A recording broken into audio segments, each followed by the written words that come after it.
investigated reported disturbance at Acer Plaza? 10-4 dispatcher, verify address. That's Acer Plaza. Repeat, Acer Plaza.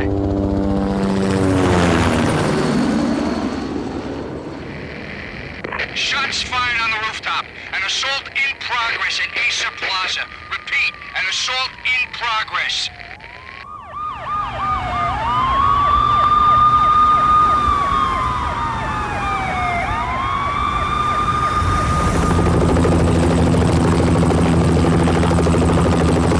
It's a war zone down here.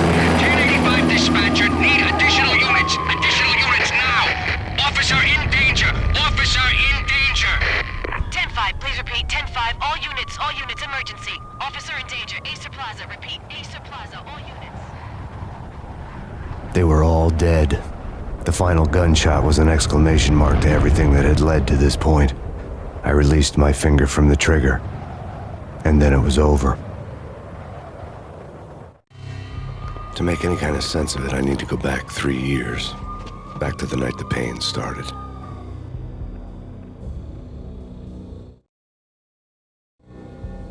I was still in the force back then. NYPD, Manhattan, Midtown North Precinct, Hell's Kitchen. So when are you coming to work for me, Detective Payne? You'd make me work undercover in some hellhole. Sorry, Alex. Michelle and the baby come first. See? My last smoke. It's bad for the baby. That's you, Max. A regular Boy Scout. See, Alex? Still on for poker Thursday night, right? Like taking candy from a baby. Life was good. The sun setting on a sweet summer's day, the smell of freshly mowed lawns, the sounds of children playing, a house across the river on the Jersey side, beautiful wife and a baby girl. The American dream come true. Honey, I'm home. But dreams have a nasty habit of going bad when you're not looking. The sun went down with practiced bravado. Twilight crawled across the sky, laden with foreboding.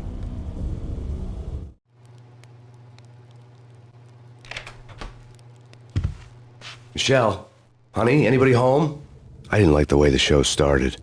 They'd given me the best seat in the house, front row center. What the hell?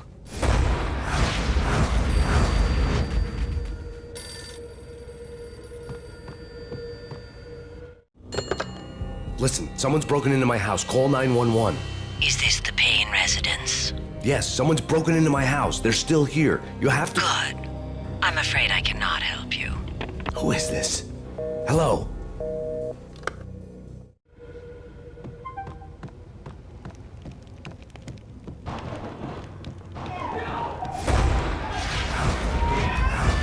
Michelle!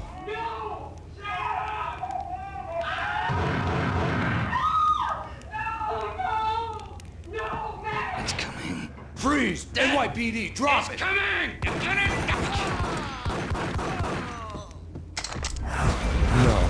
No, please, God, no. The flesh of fallen angels.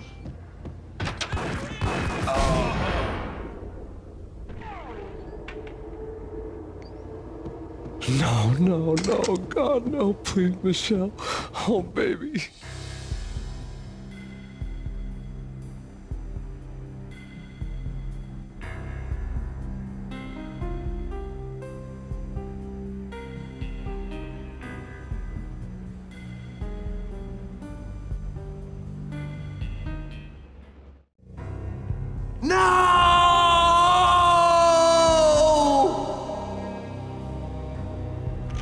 That was 3 years ago. Everything ripped apart in a New York minute. The killer junkies had been high on a previously unknown designer drug, Valkyr, V. After the funeral, I told Alex I'd be transferring to the DEA. It took us 3 long years to get a break in the Valkyr case. Then, finally, 2 months ago, a dime dropper tipped us off that Jack Lupino, a mob boss in the Punchinello crime family, was trafficking. I went undercover, infiltrated the worst mafia family in New York. I came in from the cold and the dark.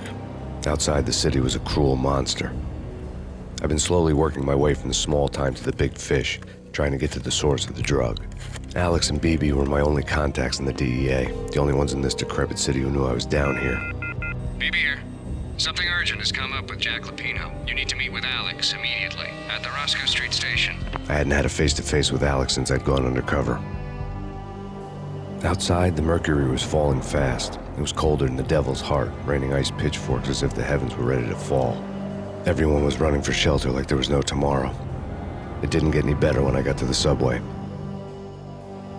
The feeling hit me like a point-blank shot straight in the face. Something was not right about this. My Beretta stirred nervously under my coat, but the train doors had already shut behind me, and I was in for the ride. Next stop, Roscoe Street Station, and Alex.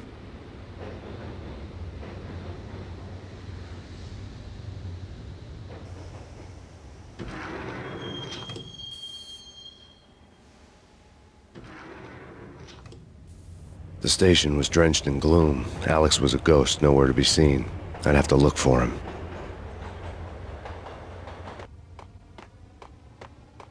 The gate was locked.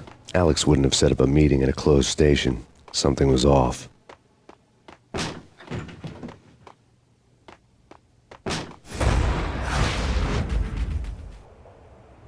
Death was in the air at Roscoe Street. I'd have to find Alex fast.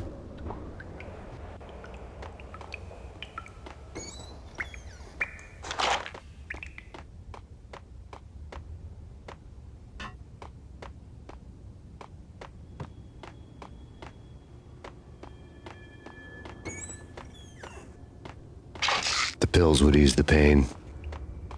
Wasn't Jake supposed to take care of this? He and Mickey are having too much fun.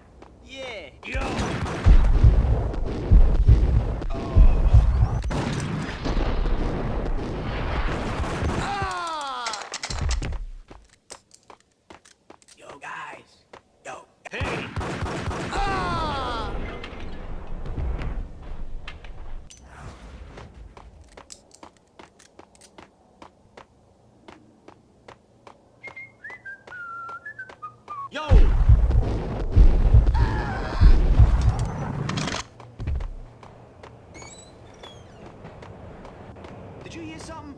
Hold it!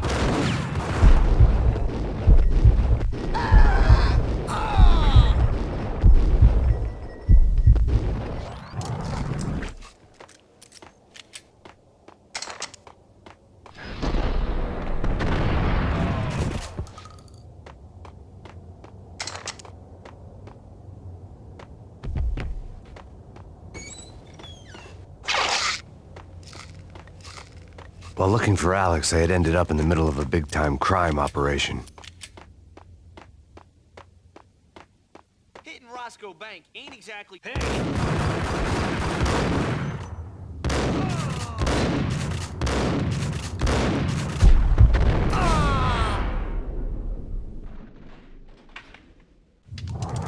The gate was locked. I would have to find another way to get to the tunnel.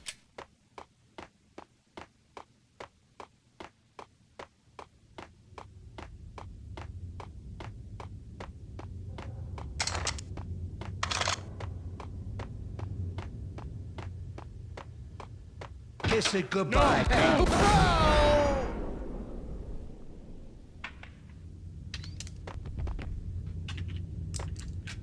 You saved me, man. What's going on here? A massacre.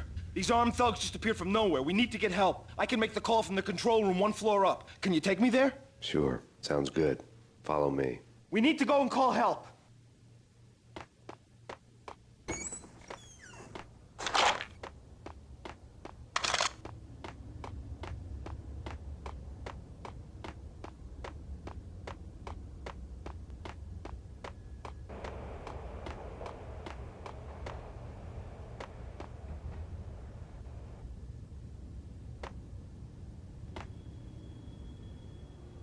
Home free. This way. Yo! Look out!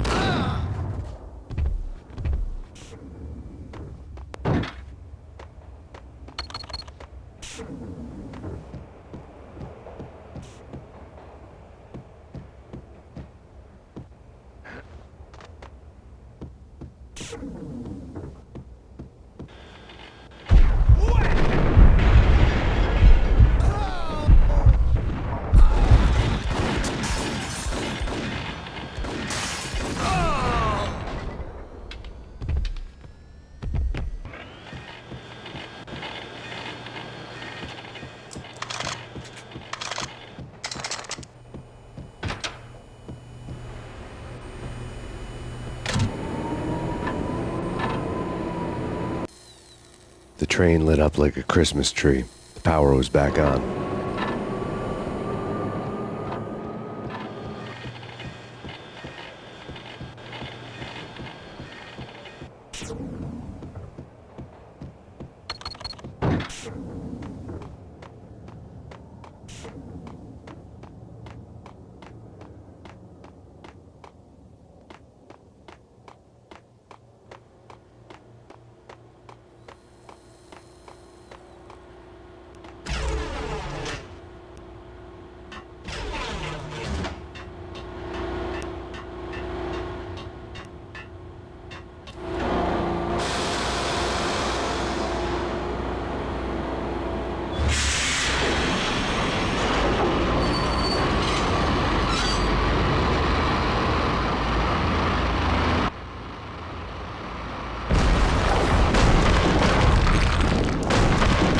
So much for being subtle.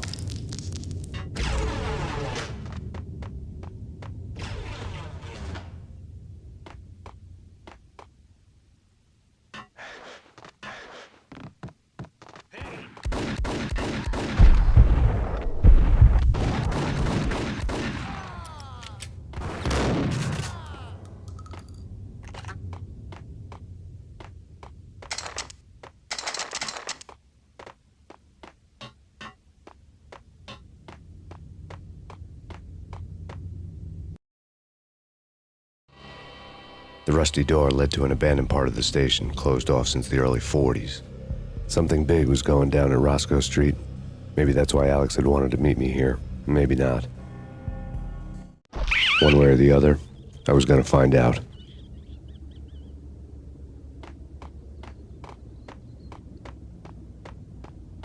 That's bad. That's bad. Hold it!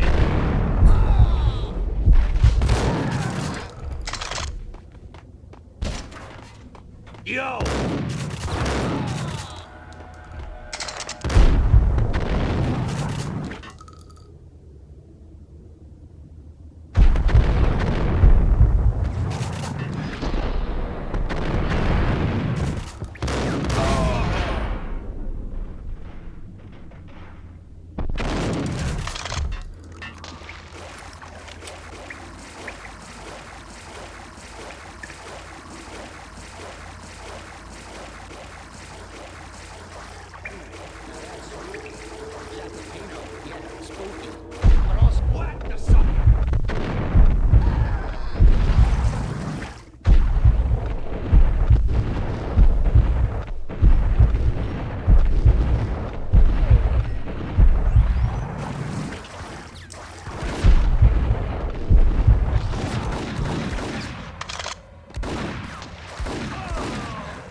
Here.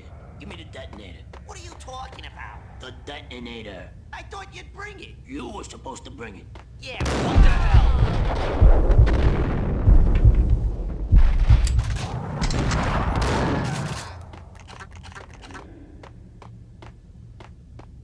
The door had been welded shut ages ago and the bomb was missing a detonator.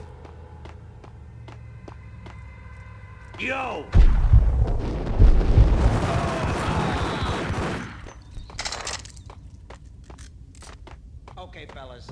Police are on their way.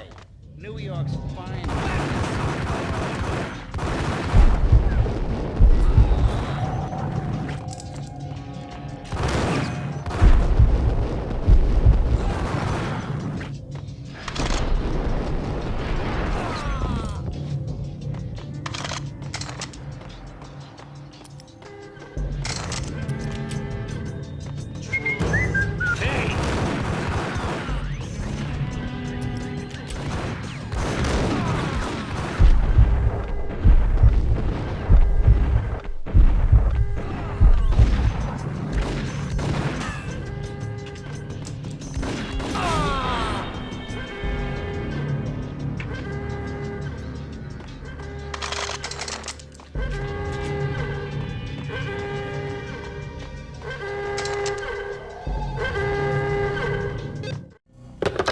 We come to you now live from the crime scene. Who is this? Right back at you. This is Deputy Chief Jim Bravura from the NYPD. You are to cease your criminal activities and surrender immediately. Sure thing, Jim. Me and the boys have been talking, and everyone's real sorry. They'll never do it again. Who the hell is this? Being placed at the scene of a bank robbery wouldn't have tipped the odds in my favor.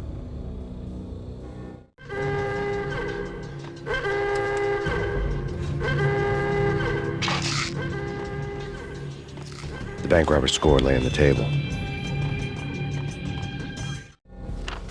The bank robbers have been after Acer Corporation bonds. The Acer success story had recently been on every channel and on the cover of every magazine.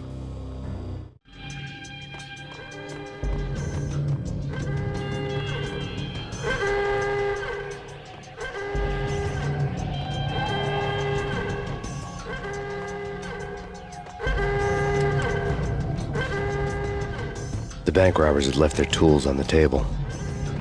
Judging by the detonators, the crooks had bought enough explosives to send Lady Liberty into orbit.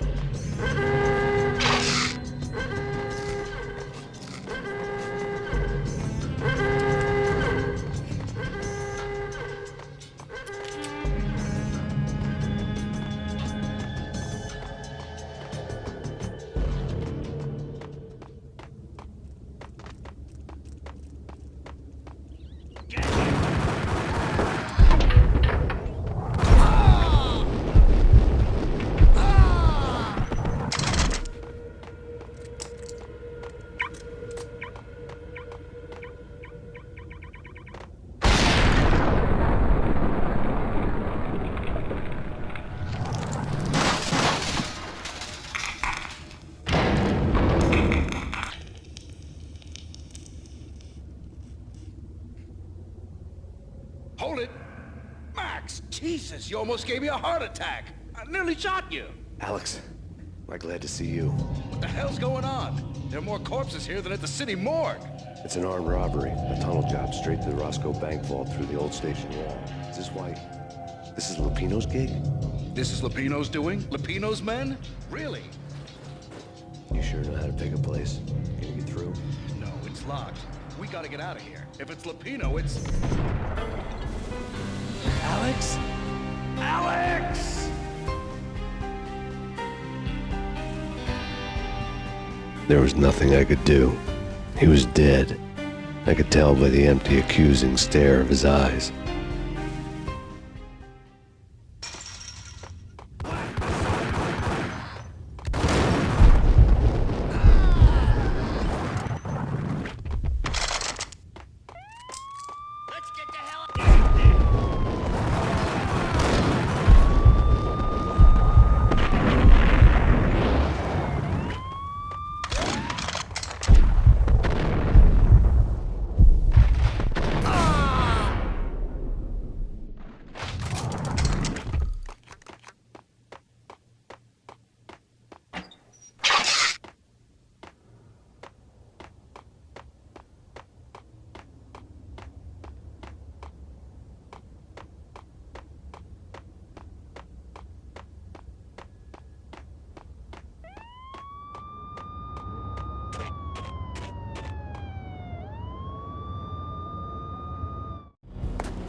Alex had kept me relatively sane for the past 3 years. Now I didn't know how I felt. Somehow he had stumbled upon something big and ended up stepping on Jack Lupino's toes. Lupino ran his racket of sex, drugs, and contract killings from a sleazy hotel in a slum block of tenements. The NYPD was closing in. I could hear the sirens. Their wail was a crescendo. Lupino thought he could get us by taking Alex out and leaving me to take the fall for it. All he had gotten was my attention. I went for the hotel first. It was a sad old thing with flickering lamps and faded colors, cheap mobster punks and tired-eyed prostitutes. I walked straight in, playing at Bogart, like I'd done 100 times before. The place was run by a couple of murdering mobsters with shark smiles. The Finito brothers. Ladies and gentlemen, it's the pain in the butt. Pain to the max. You're killing me. Did you make that up yourselves, or you get some wino downstairs to come up with it? Don't answer that. A rhetorical question. I got something for the boss. Lupino around? That kind of depends on who's asking. A friend or a junk squad plan. Don't answer. It's one of them, how do you put it, rhetorical questions. Lupino ain't here, but he says bye. Lupino wasn't in his cheap hotel. Instead, I ran into the Finito brothers.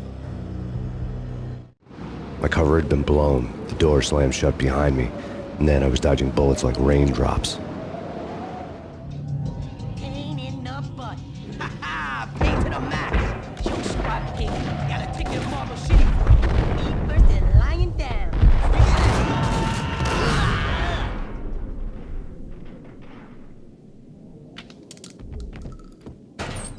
A letter on the desk caught my eye.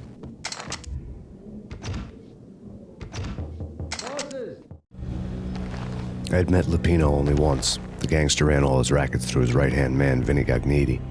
Gagniti was a high-strung whiner on the verge of breaking apart, like an overamped Energizer bunny. He had the brains to run the business, but he lacked the balls, always falling short, taking his frustration out on underage addicts and call girls. The V deal goes down at your hotel. Jack's exact words, quote, "Vinny, you're in charge of this one," unquote. Rico Muerte's coming to see it through. Anything goes wrong and everybody's gonna get dead. Goes double for you. Treat this guy real good. Anything he wants, you give him. Don't screw this up or you're finito, finitos. A V deal meant added security, locked doors, and lots of nervous thugs with itchy trigger fingers. I'd seen nothing coming in, but that didn't mean it hadn't been there. Rico Muerte was a regular Kaiser Soze, a spook story told to keep the apes in line. 313. The Finitos had scribbled Muerte's room number on the note's margin. Everything all right? Bosses, Joey, Vigilio, you all right in there? They're not answering. Call the others. Tell them to come quick. Okay, but we can't wait for them. We gotta go in now. Bosses, we're coming in. There he is!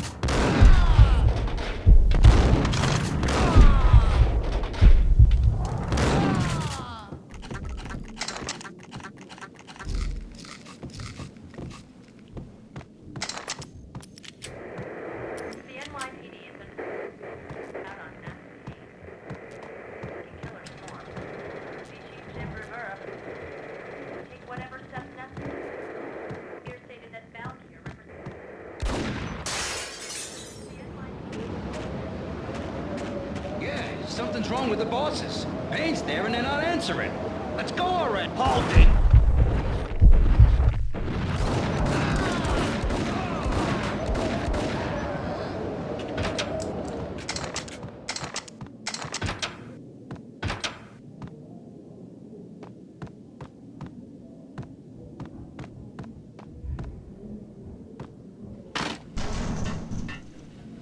What the?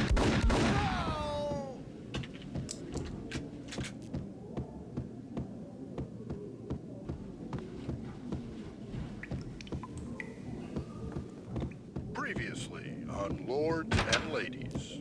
Lady Amelia, Marquis Valentine asks for an audience. Thank you, Lawrence. My lady. My lord. Yo! And now, an all-new episode of Lords and Ladies, brought to you in part by Acer Corporation.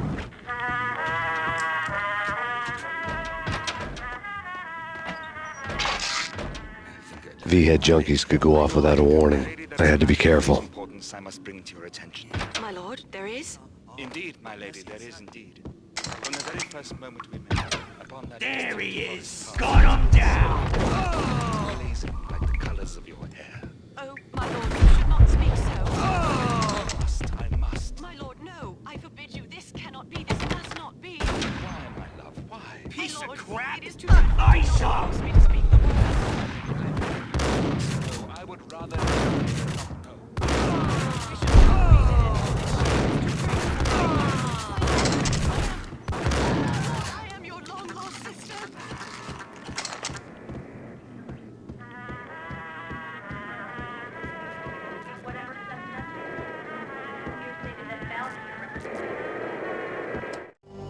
Tonight, the city's fight against the nightmare drug Valkyr took a turn for the worse, as DEA Special Agent Alex Balder was found brutally slain at the Roscoe Street subway station.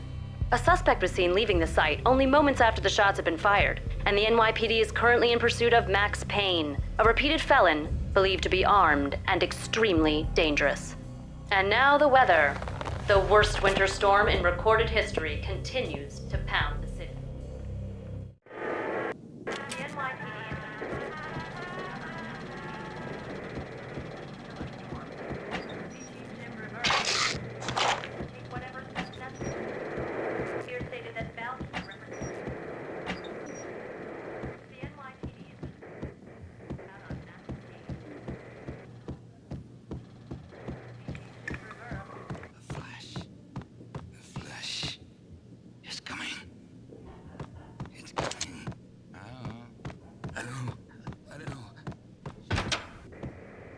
the sucker!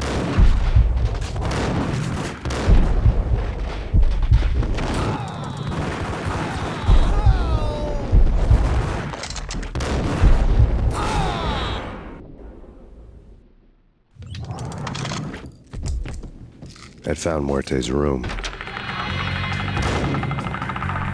Muerte had received a letter.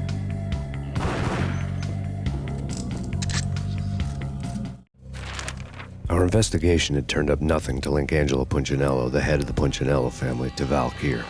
All tracks had ended with Jack Lupino. The letter in Muerte's room was signed by the Don himself. It was the first hint that the Kingpin knew what was brewing inside his syndicate. The trouble you got into after the Chicago screw-up. The Punchinello family bailed you out. You have been waiting for a chance to pay us back.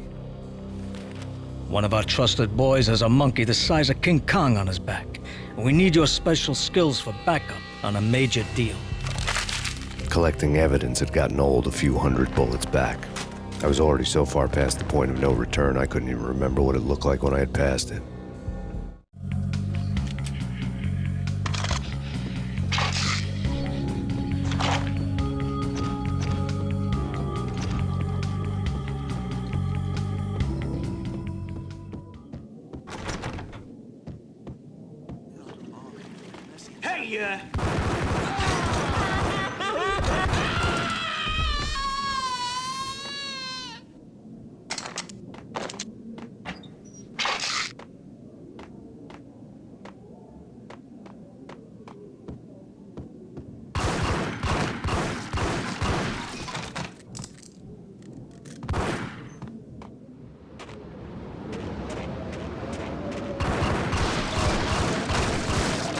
I didn't want to know what had happened here. It was not a pretty sight.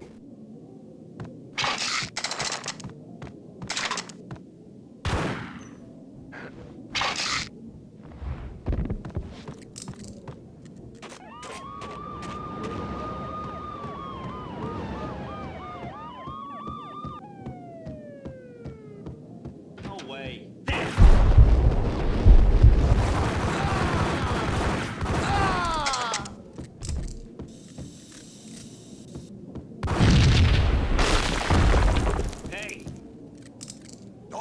God damn! I thought it was a bomb for sure. Nah, the Russian wouldn't. This is me.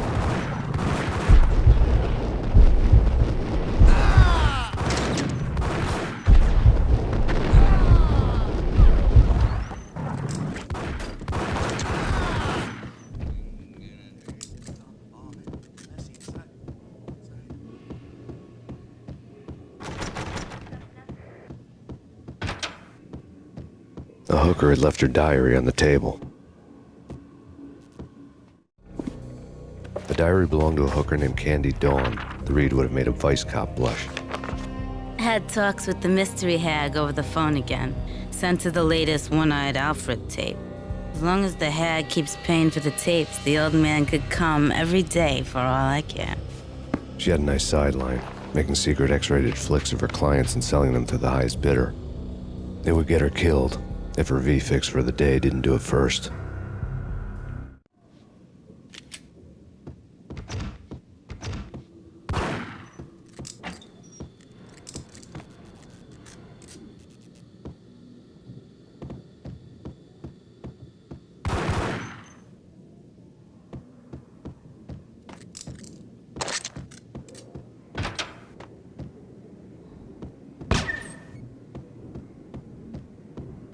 What the hell?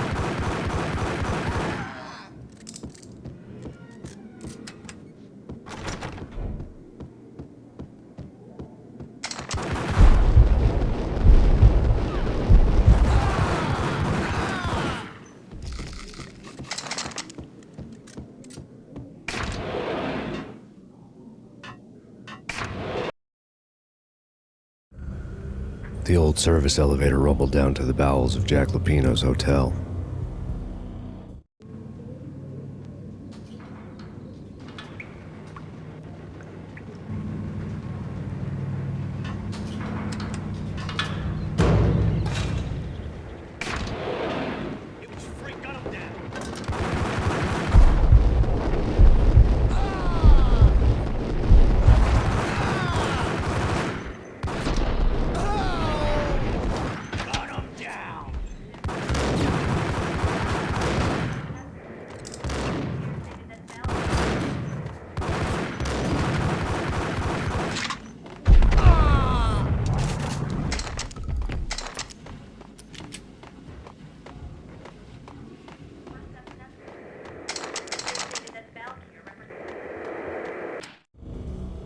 A winter storm warning is in effect in the whole tri-state area, as both freezing rain and heavy snowfall continue. Many roadways are already closed, and people are advised to stay indoors. The severe blizzard has ravaged New York for 3 days now, with no end in sight. We'd been snowed from the start in the Valkyr case. The forecast said there was plenty more where that had come from. But the snowbound city was on my side. Less chance of innocent bystanders getting caught in the crossfire.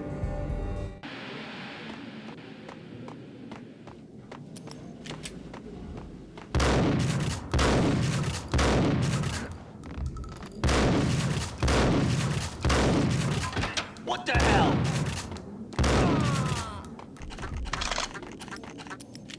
Exhibit number 1, a newspaper.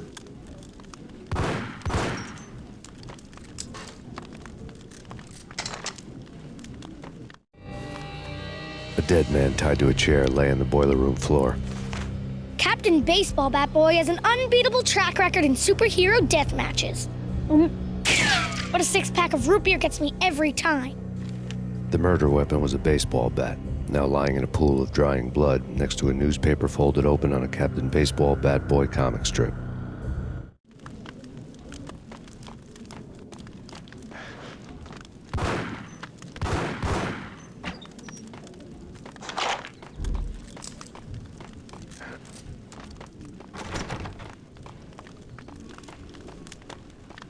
Take vampire movies. Why are they always set in LA or Mexico?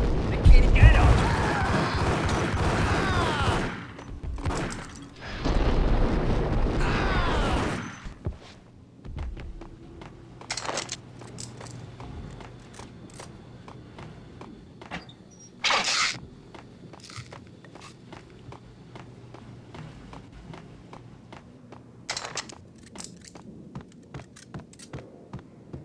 Chill with the guns. Trust me, you don't want to piss Muerte off. Gentlemen, let's do business. Green for green. Cheers at green-eyed angels. Amen.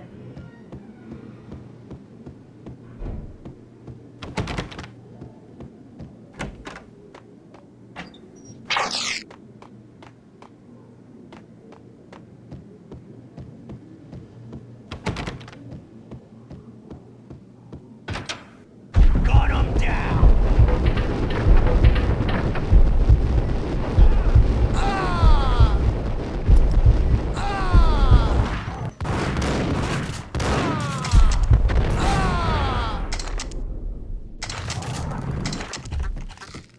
A lifetime ago, this would have gone down as a narcotics arrest.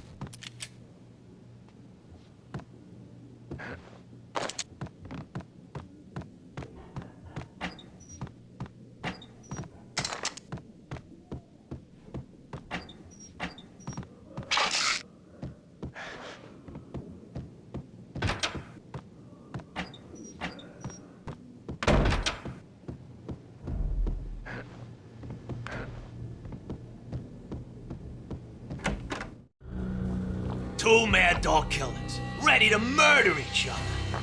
They step into the next room, and I'm thinking, now they're gonna do it. But no.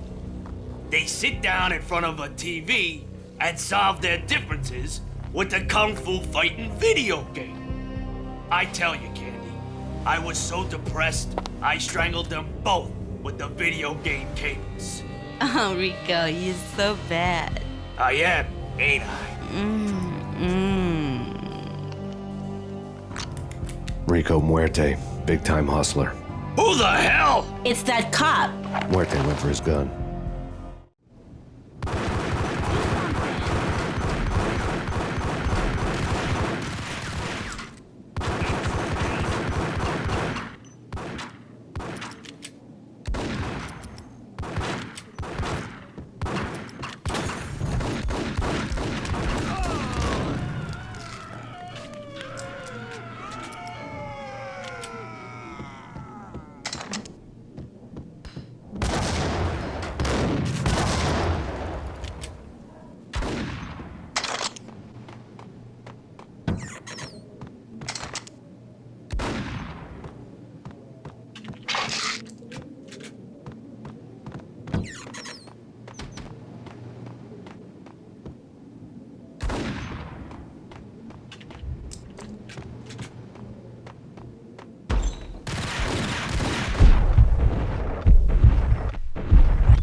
The antique switchboard was still in use.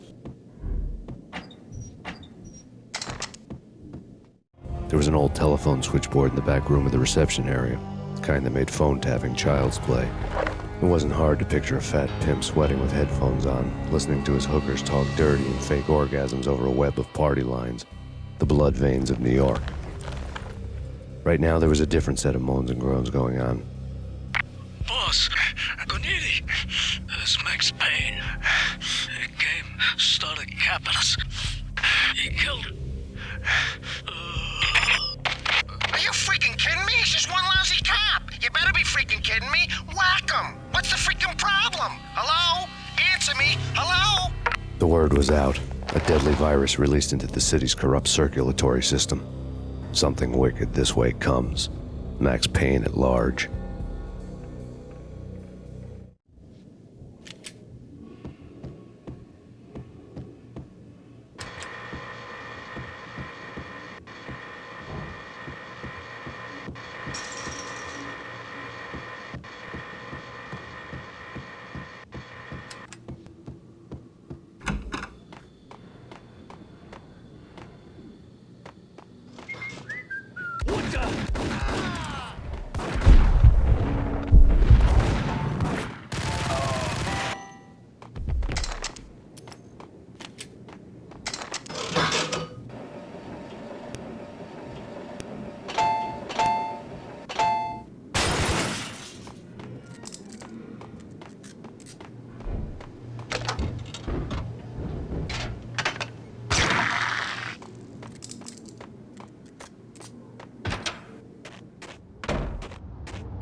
Turn around, walk away, blow town.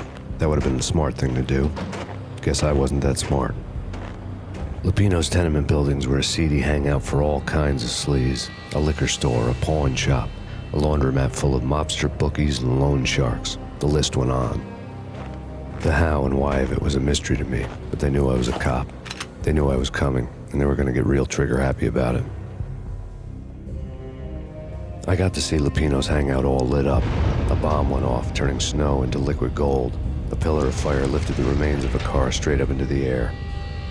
The flames were highlighted on the hood of a black Mercedes-Benz as it coasted down the street real slow, as if the driver didn't have a worry in the world. I got a good look at the man riding shotgun. It was Vladimir, the head of the local Russian mob, the fly in Don Punchinello's soup. The ringing in my ears was the sound of a mob war being waged.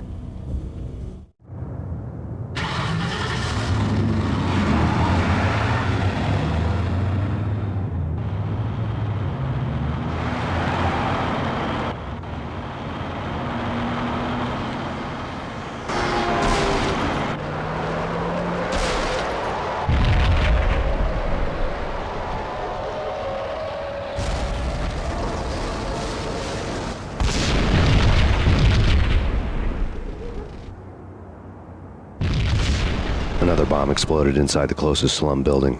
It was a lucky break. The goons inside were spooked, but luck always came with a price tag. More bombs could still be ticking inside, and the cops would already be on their way. Jack Lupino's suite was on the top floor. At least it used to be, before the explosive makeover. I don't know, man. I don't know, but hold it!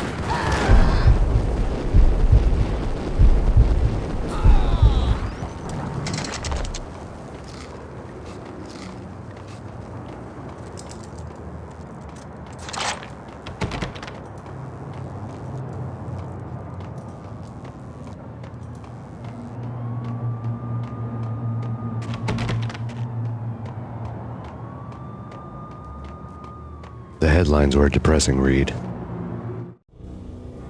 The headlines were screaming bloody murder. The storm was a screaming duet with the approaching prowl car sirens. It was all a scream when you were down for the count and wanted for murder.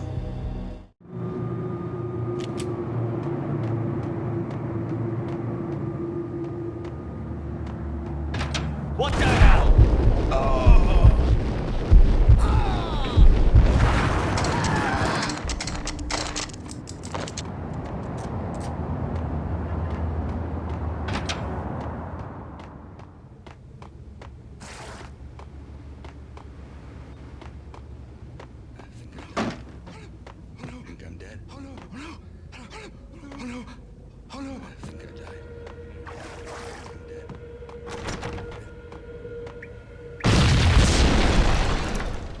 The whole building was rigged with explosives.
A beaten-up phone in the entrance hall was ringing.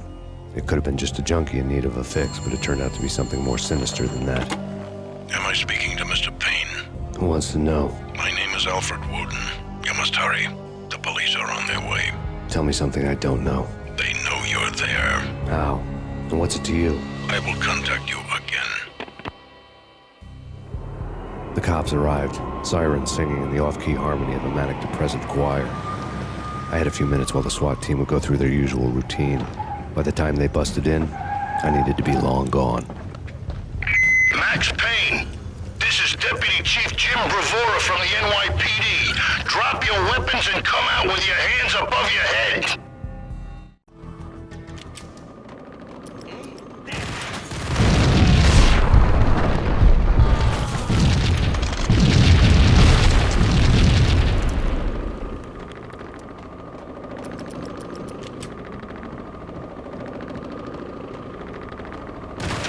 Someone had left a letter on the counter. There was a key on the shelf.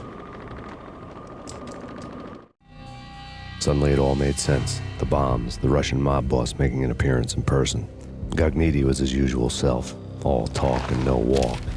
After our hit, the Russian has only a couple of guns left and they can be bought. There's no freaking way he has the guts to try anything after that. As it turned out, the Russian had plenty of guts. One thing he could count on, you push a man too far and sooner or later he'd start pushing back. Freeze! Max Payne, this is your final warning. Surrender or... Hey!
The bombs had destroyed all the stairs up to Lupino's office. The alternate route led there by way of adjoining rooftops.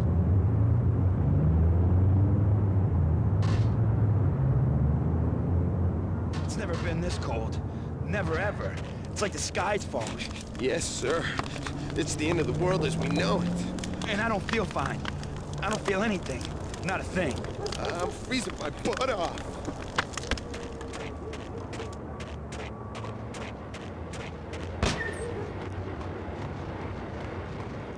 To get to the roof, I'd need to get to the elevator through the locked door up ahead. Pizza delivery. Never seen you before. Buzz off, Joker.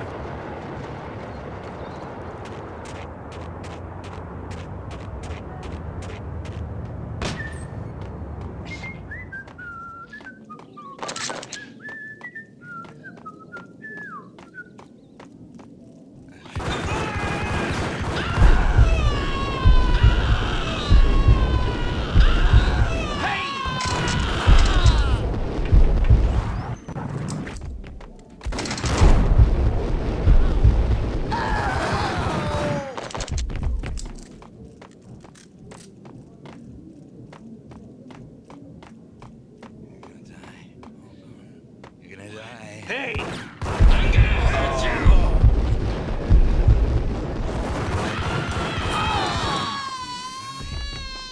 Get away.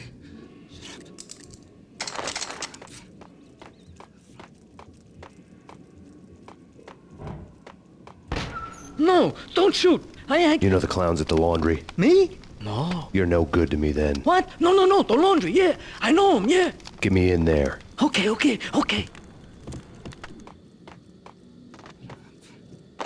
Get away.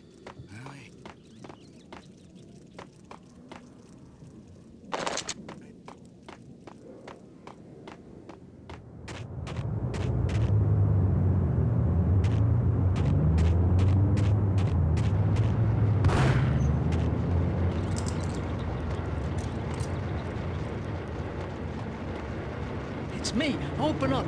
Let me in, quick. Not so fast. The password. John who? Come on. Okay, John Woo. All right. Come right in. It's a trap! It's...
New York City is in crisis tonight, with reports of Valkyr-related gang war in the streets of the Bronx. Apparently, Max Payne, wanted for questioning in connection with the slaying of a DEA special agent earlier tonight, is waging a one-man war against his former partners in crime. Among the list of casualties so far are notorious mafia members Joey and Virgilio Finito, as well as Rico Muerte, himself a fugitive from the law, and a suspect for several murders in the Chicago area. The NYPD has been placed on full alert. A citywide APB has been put out on Max Payne. Deputy Chief Jim Bravura has promised to take whatever steps necessary to bring him to justice. What those steps may be remains to be seen. For NYCNN TV News, this is Kira Silver.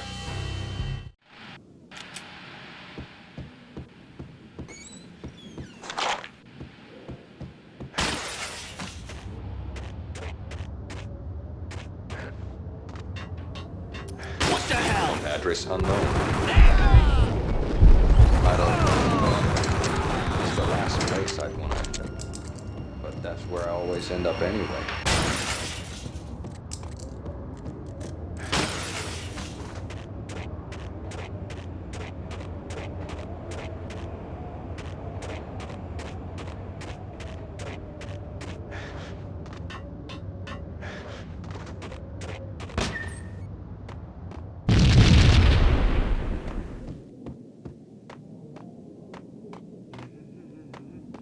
Red, blue, or green? It's always red or blue in the movies. So, green? No, not the green.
Vinny got needy. Just the man I've been killing to see. Payne? Freaking Fed! I knew from day one there was something screwy about you. What do you think you're doing? You're a freaking cop. You ain't got squad on us. You can't just come in here waving your piece like it meant something. Yeah! Oh my God! Oh God, you shot me! Ah! You're dead, Payne! What the hell are you waiting for, you apes? Kill him! Kill him! With pleasure, boss. Gognitti bailed. I made like Chow Yun Fat.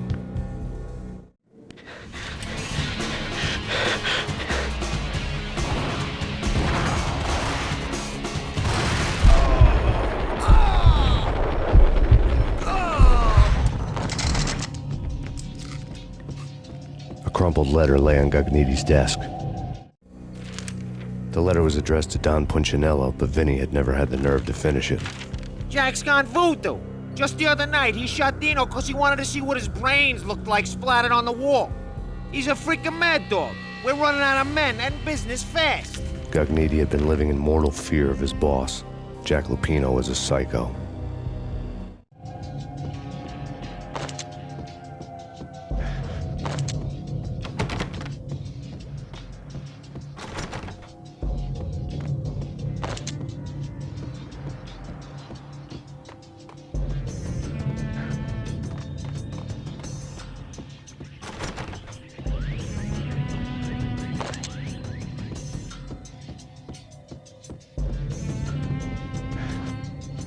Vinny Gognitti was running scared. He could run, but with a bullet in his stomach like a broken bottle of Tabasco, he was quickly running out of time.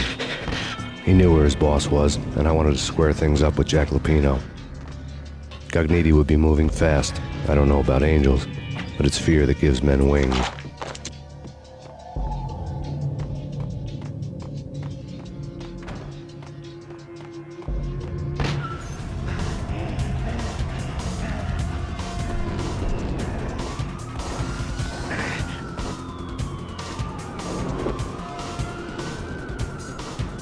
Gognitti hitched a ride.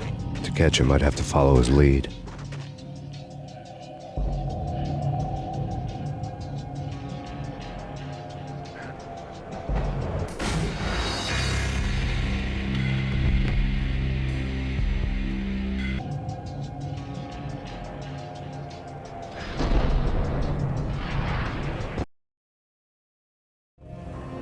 This was my second train ride of the night. The way it started didn't promise anything better than the last one. Freezing wind tearing at my face like sandpaper and razors, ice hard and slick under my hands and feet. And somewhere in the background, the wail of sirens, the city howling after me. New York sped by in fast forward. Dark rooftop water towers and a dead forest of antennas and chimneys, all a blur. When the train he was riding slowed down, Gognitti made his move.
It's Payne! He's coming down the stairs! Shoot the bastard!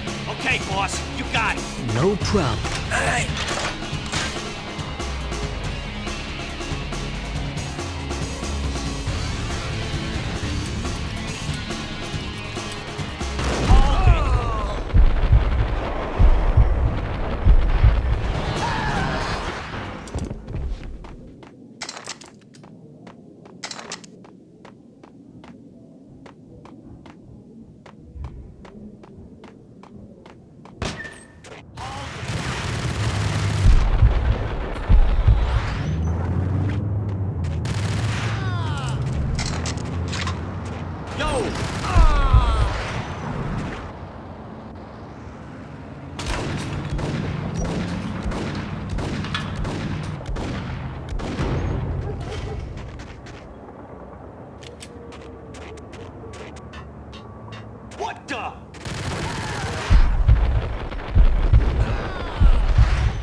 Max Payne has nowhere left to go. We are very close to capturing him. You'll get a full statement then.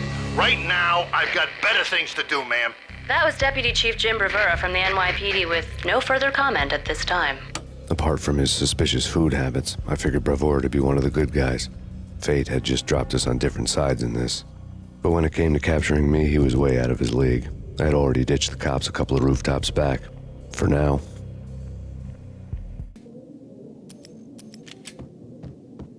I can hear him. Ready? Keep it done. Pointing at the door. Okay. This is it. Any moment now, Payne's gonna bust through that door with murder in his eye. It's either him or us. I, for one, am gonna pump the...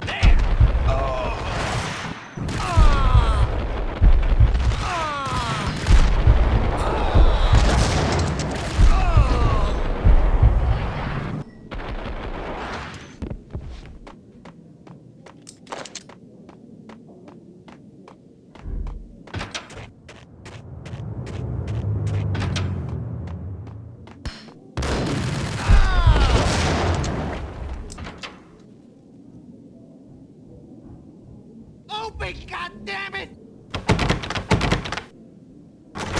Payne! I'll kill you, you lousy freaking cop!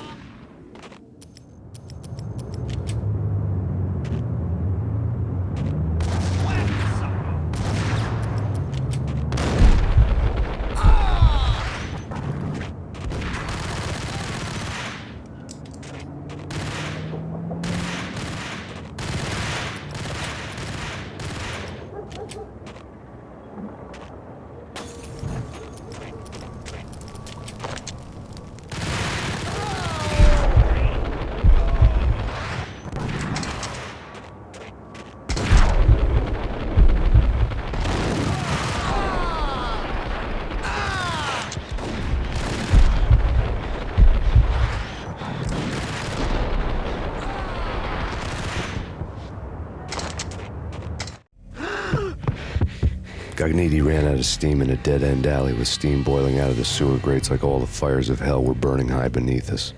It was shakedown time. Where's Lupino? Screw you! Bad start, Vinny. Police brutality! I rate pretty high on that. You can't just hurt me in cold blood? Just keep telling yourself that. Listen good, Candyman. I'm not gonna be anybody's fall guy. I want to know where your boss is hiding. There was no glory in this. I hadn't asked for this crap. Trouble had come to me in big dark swarms. The good and the just were like gold dust in the city. I had no illusions. I was not one of them. I was no hero.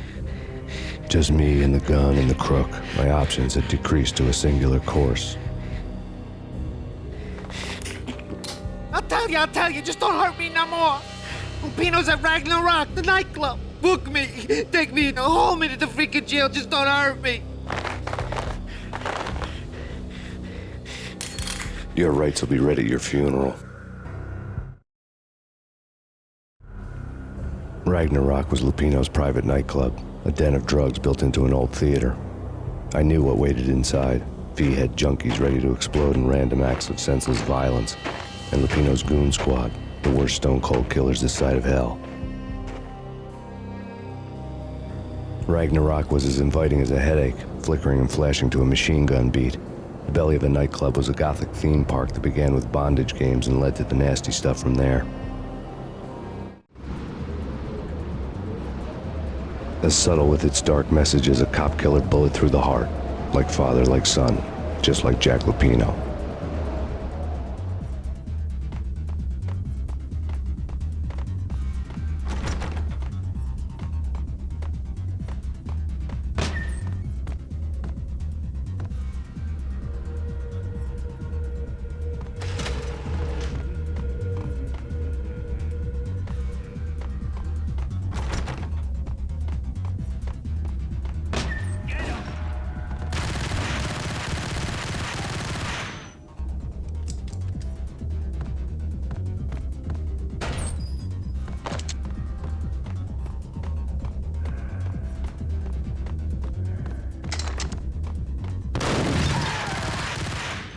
The book had never been a bestseller.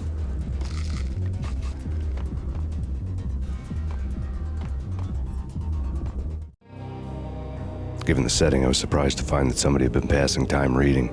The paperback was entitled, The Age of Murder and Storm. The blurb on the back mentioned Norse mythos and Ragnarok, the end of a Viking world with a terrible winter that covered the earth in ice, when vile crimes were rampant and all humanity lost. I could see how somebody impressionable might get it into their head that we were at the end of time. I was also beginning to see what the nightclub and its owner were all about.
Books on the occult had been piled on the table.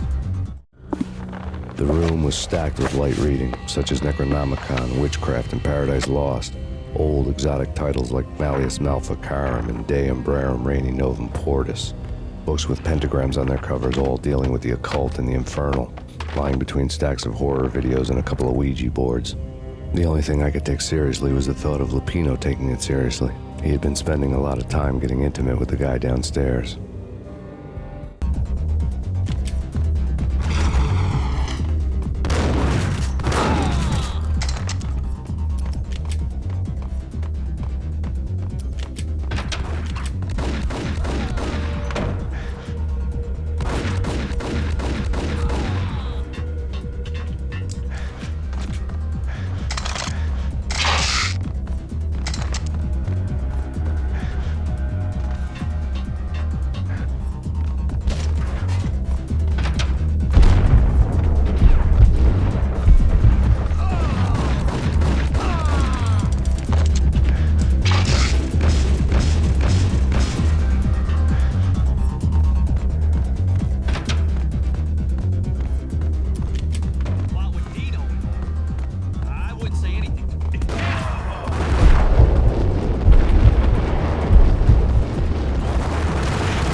it!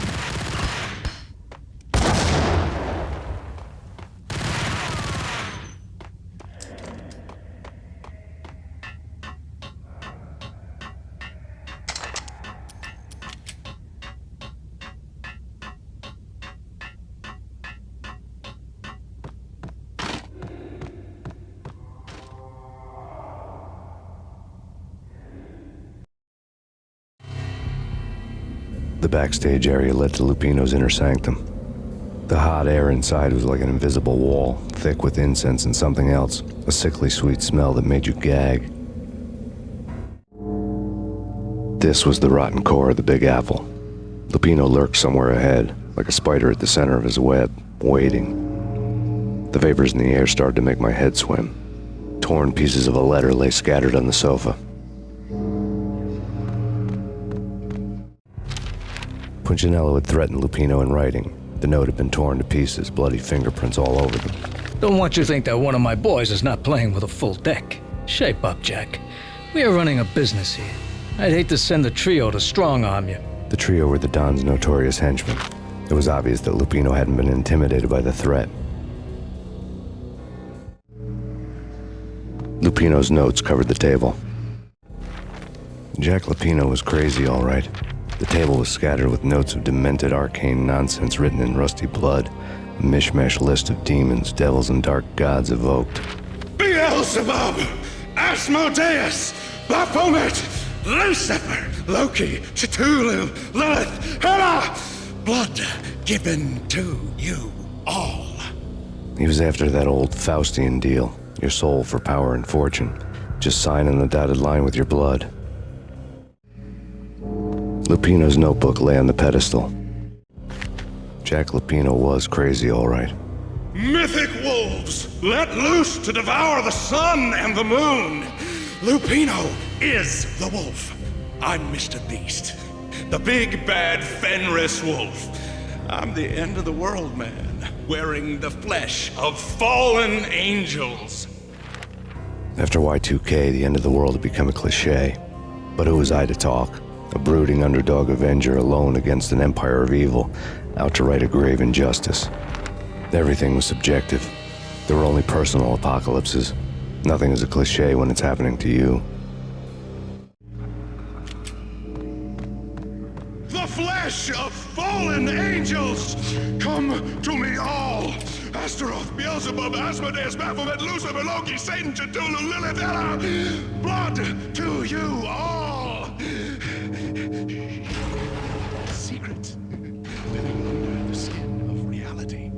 I've seen it, the corruption of flesh.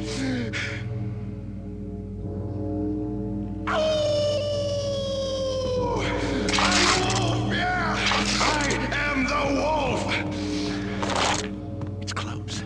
It's coming. You have come. A witness to the end of time. It's now! I will rise to her side. I don't need the words. I'm beyond the words.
had known there'd have to be a catch in it somewhere, and this one was the Empire State Building of catches. Lupino was pumped up and dying to go 15 rounds with a mutant alligator. And then he started this spooky monkey talk, straight from a bad dream. Mine. I have tasted the flesh of fallen angels. I've tasted the devil's green blood. It runs in my veins. I've seen beyond a world of skin, the architecture of blood and bow and arrow. Death is coming! She is coming, and hell follows with her. This is the twilight winter. I am ready to be her son. Her time is now, and all who stand in her way must die!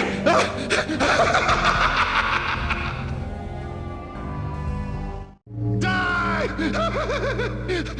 You'll die! You'll die! Now!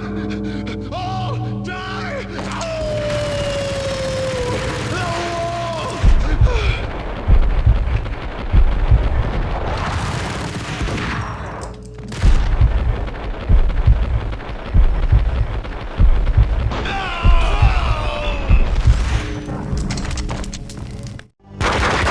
Lupino finally went down. I wanted to make real sure he'd stay that way. V was a bad monster. Turned them into friggin' zombie demons from outer space. I think he's dead already. Huh? And that's when it happened. But dead or not, you've got the wrong guy. In stepped this knockout femme fatale holding a gun to my face. I returned the favor. Lisa Punchinello. Lisa Punchinello was the Don's wife. Mona Sachs. Lisa's evil twin. Your safety's off, evil twin. You might hurt someone with that gun of yours. Lisa's the damsel in distress. I'm the professional. I'd blow you away without batting an eye. Sure, and you can check out my credentials splattered all over this joint.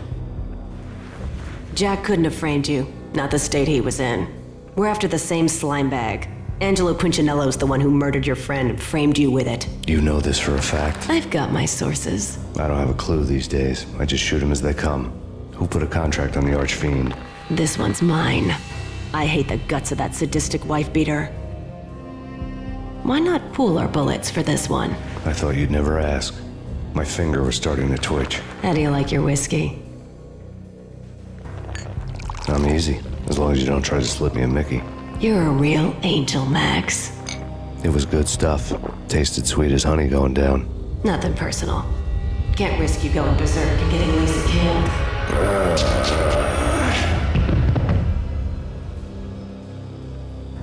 The nightmare was always the same. Violent shapes moving in darkness, old and ugly. The killer's mad laughter was a riddle filled with wicked innuendo.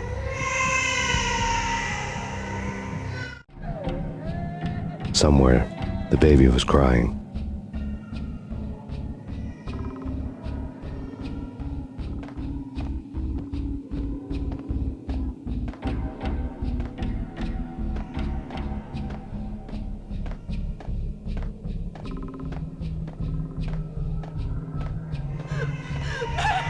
No, please, Max. Why? I didn't mean to. I'm sorry.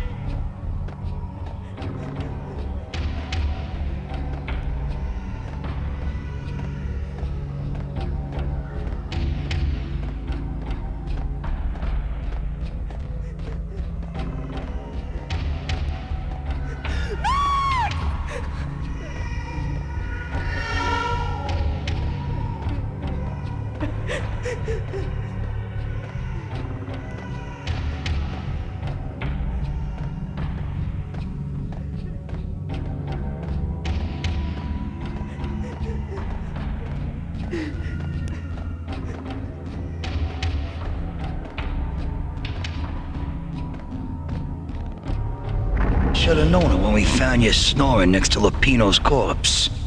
A comedian, huh? The pictures were filled with good old times.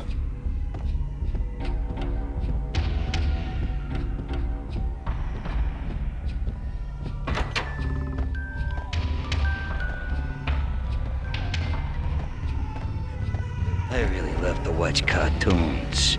Captain Baseball Bat Boy's my favorite.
No, please, God, no.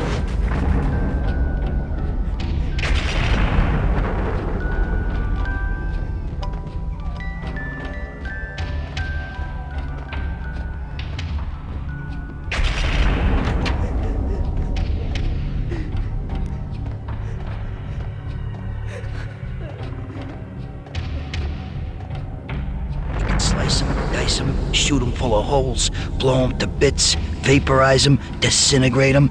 No matter what you do, they'll still be back, good as new. Michelle's diary lay on the table. Max, no, please, Max. Why? I didn't mean to. I'm sorry.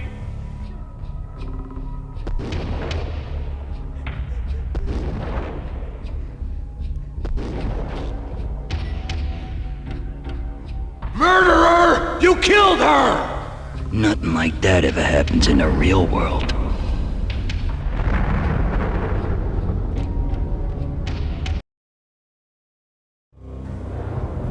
I woke up in a bad dream. My head felt 2 sizes too small for my brain. Max Payne, I envy your name. And the killer was smiling. Pleased to meet you. I'm Frankie the Bat Niagara. Niagara, as in you cry a lot? He had a baseball bat and I was tied to a chair. Pissing him off was the smart thing to do.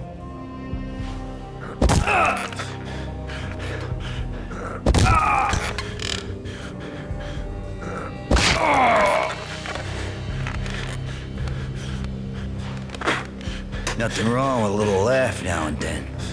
Take me, for example. I love to watch cartoons. Cartoon violence is a fascinating thing. Let's take a break. I need to take a leak and maybe grab a cold one at the bar. Don't worry. I'll be back to finish this off. And then, it's checkout time. You play, you pay, you bastard. He swaggered out, and the door clanged shut behind him, locks clicking into place. Everyone makes mistakes. Mine hadn't been to crack jokes about the goon with the bat. He'd have cracked my skull regardless.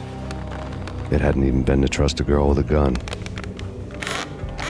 I had blindly gone after the first bad guy on my hit list when I should have been aiming further up the ladder, at the head of the Punchinello family. I couldn't bring myself to be pissed at Mona. Guess I had a soft spot for her pretty face.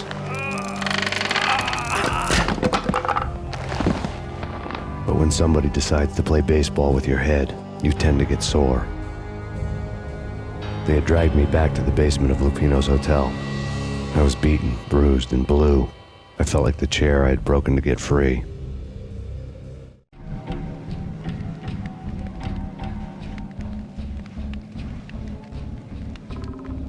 All I had was Niagara's bat, sticky with my own blood. Without a gun, I'd be no match for Frankie's men. I'd have to play hide and seek with them. It's Frankie's turn. Damn! Oh, what the hell? Hey, you!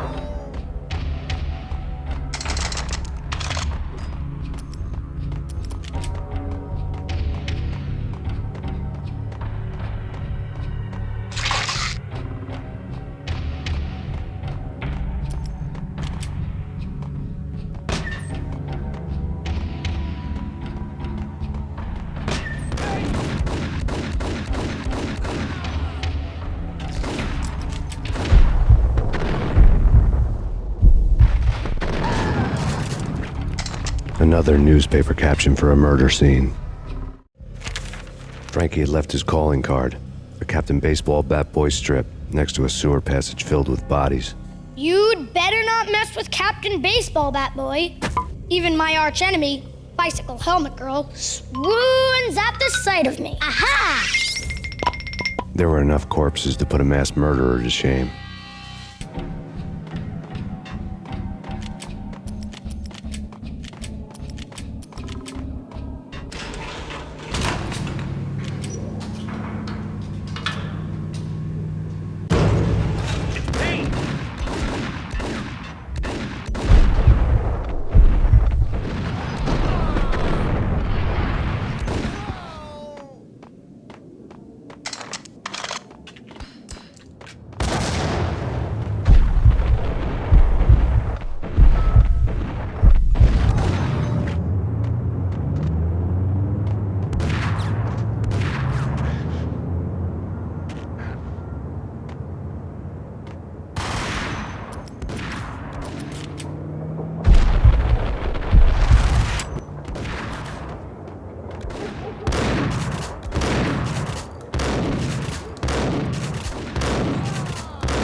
Things were fast going from bad to worse.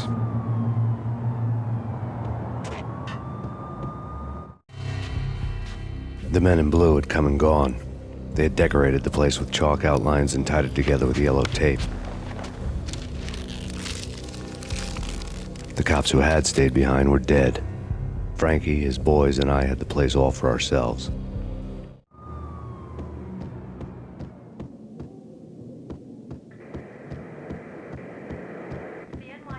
Just forget about it. Just forget about it. Hey, just forget about it. That crazy witch, you should have heard her. She was a real scream when the boys caught her trying to cap the Don. Oh, that's friggin' bad. To the trio? That's even worse than what Frankie's doing to that poor bastard downstairs. She's gonna take a long time to die. The mobster muscle on the phone was talking about Mona. Punchinello's trio were nothing but bad news.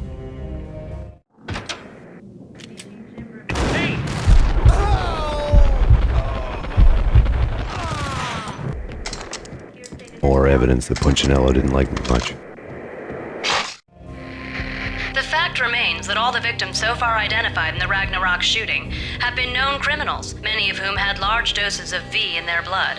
Reliable sources say that Max Payne was also among those killed, although no body has been recovered at this time.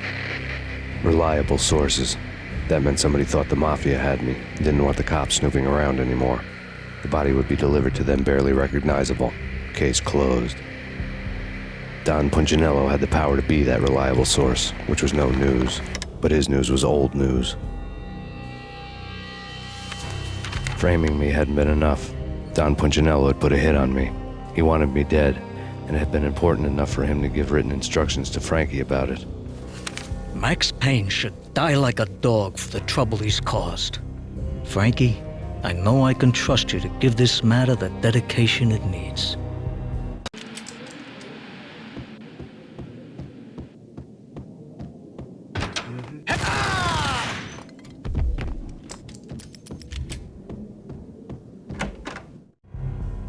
The hotel bar was fast developing quite a history. True to his words, Frankie was there, having a beer. Jesus Christ. How the hell did you get loose? Got bored waiting. Thought, what the hell, we could just as well finish this here.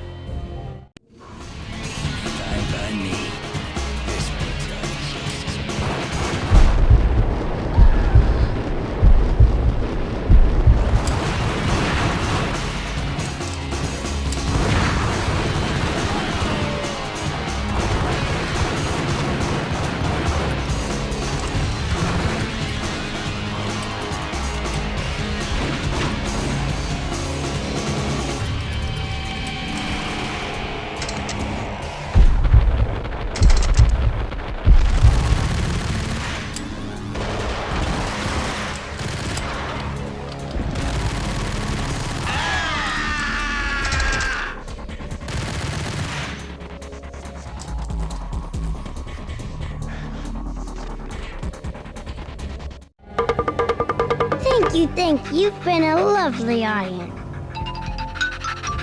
Had enough? I don't play with girls anyway. Unfair!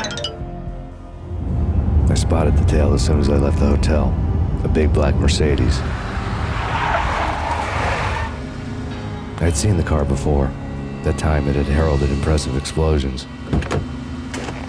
Vladimir was back. Bang. You're dead, Max Payne. I might have laughed if I remembered how. What's this supposed to be? Cops and robbers? Look, you want something with me? Get in line. Peace, man. Relax. You know you are a real news item. Armed and dangerous. I am going to make you an offer you can't refuse. I've always wanted to say that. It's a bum rap. I've been framed. Well, that's a moot point. Whatever you did or did not do, I'm sure you had good reason for doing it. Want to hear me out? I'm listening. Punchinello messing with V is bad for business all around. But that's not all. There is this guy, Boris Stein, used to pull jobs for me. He's the captain of the cargo ship Charon. Now the bastard turncoat has gone over to the other side, Punchinello's. The ship's loaded with high-res hardware, guns, my business. If Punchinello gets hold of that cargo, he's won and I have lost. And you'll have your work cut out for you. If you want to get to Punchinello, you'll need heavy-duty persuaders. I am just the man to get them for you. Change the ship back under my flag, maybe pop 2 in the traitor Dime's head while you're at it. You'll get enough guns to start the apocalypse. You in or out? Let's get this show on the road. Vladimir was one of those old-time bad guys with honor and morals, which made him almost one of the good guys.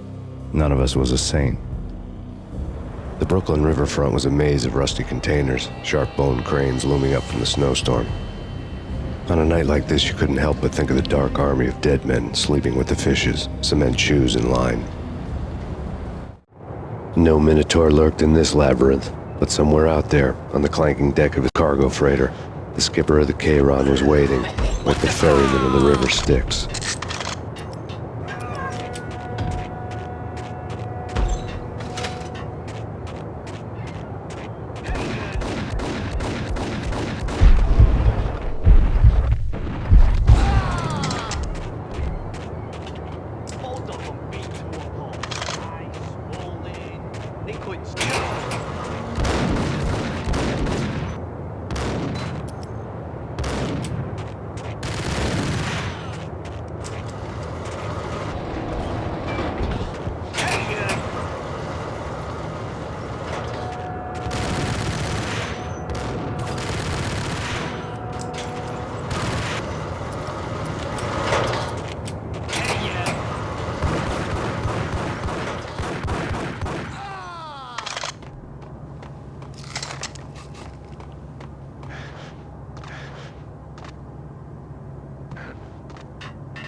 I doubted the letter was a receipt. Rico Muerte had come to town to do more than just sort out family troubles. Exhibits number 1, 2, and 3. A briefcase of money, a sniper rifle, and an envelope with one word neatly printed on a folded piece of expensive paper. Mayor. It didn't sound like a mafia contract at all. It was too cold and too to the point.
I had found Boris Dime's ship.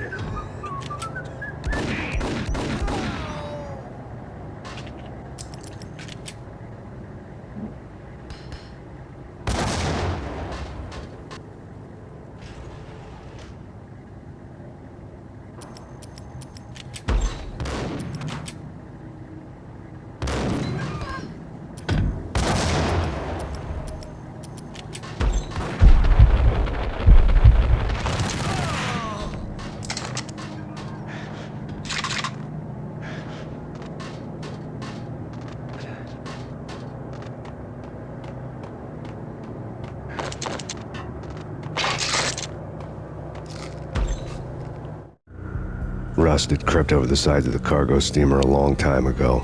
Boris Dime would be on board. I'd have to smoke half of his crew to even get near the gangplank. The guns were probably being kept in the hold, buried amidst the rats and oily water.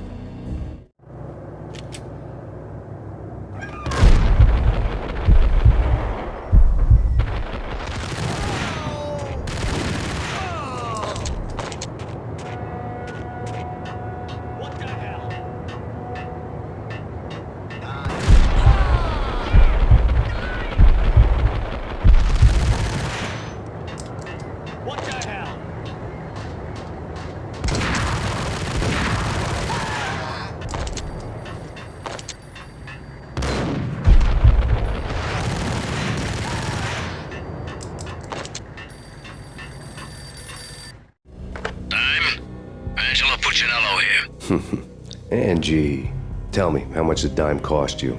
I bet it was more than his name. Max Payne. Right the first time. You're dead, punk. You sure you're not confusing me with Boris here? But you are right, of course. Pretty soon we should get together and have a talk. You son of a... Pissing Punchinello off was a dangerous game, but when people get mad, they make mistakes. I should know.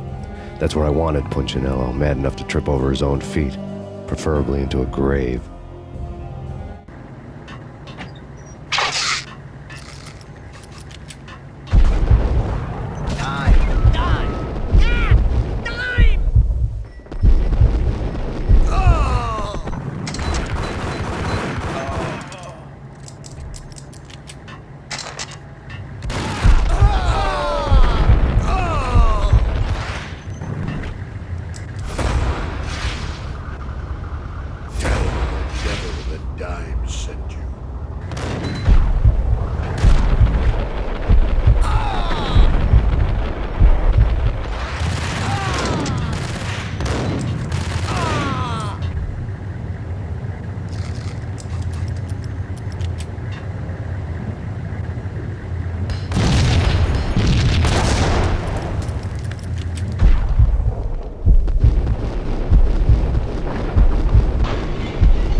Anybody who says different is calling me a liar.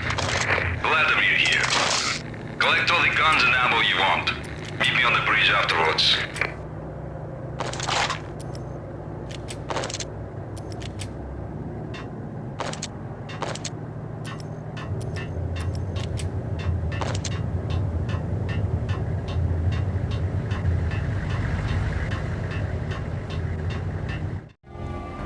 Did you get everything you need? Check.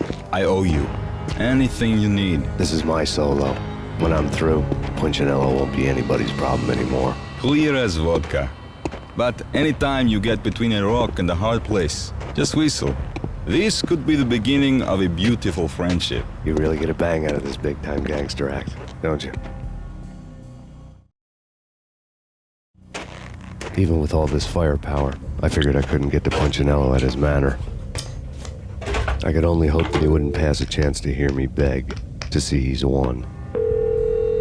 This is Max Payne. I want to cut a deal.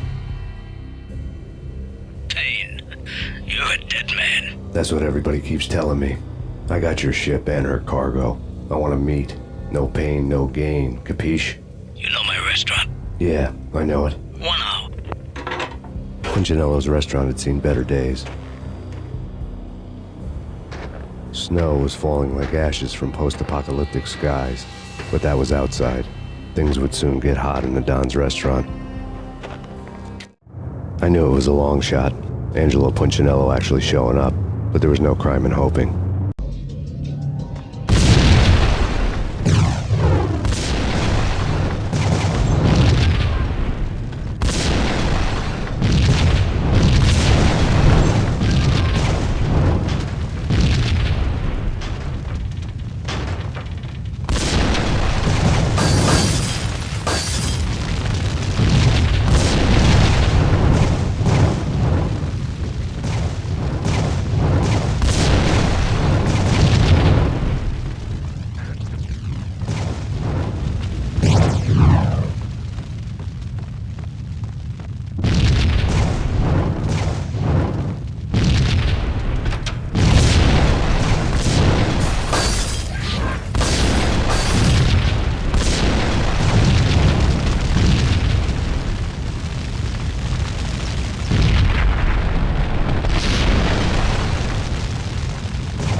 Burning to get me.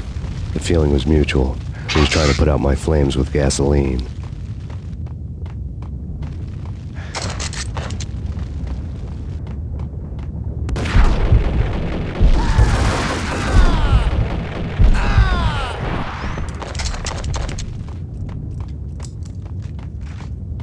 The mobsters have been guarding a real treasure. The way out of this disco inferno.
Vlad had seen my smoke signals.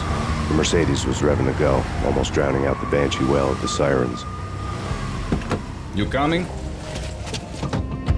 We'll drop you off at the Punchinello Manor. Sounds good to me. When this is over, look me up. I could use a professional like you. I'll keep that in mind.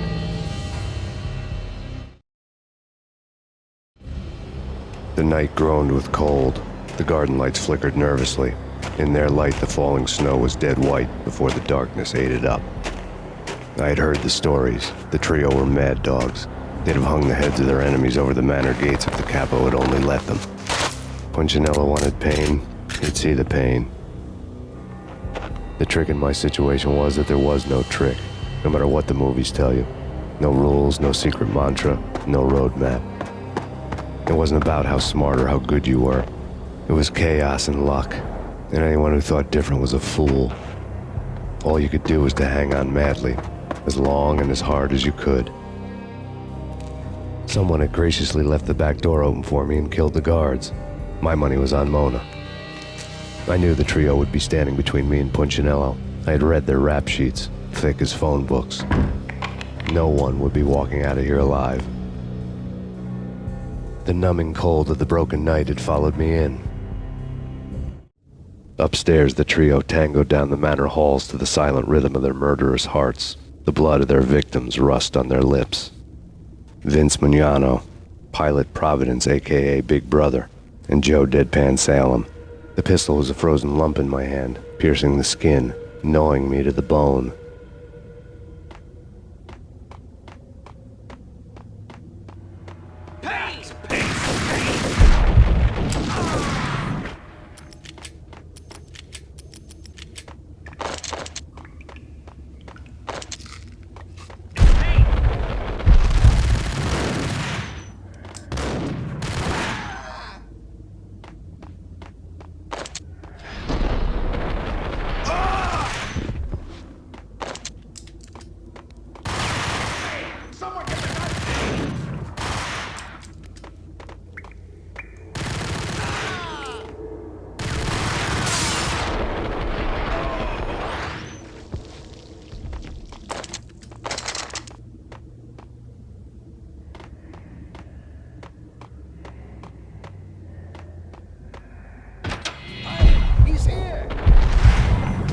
It didn't take me long to run into the trio.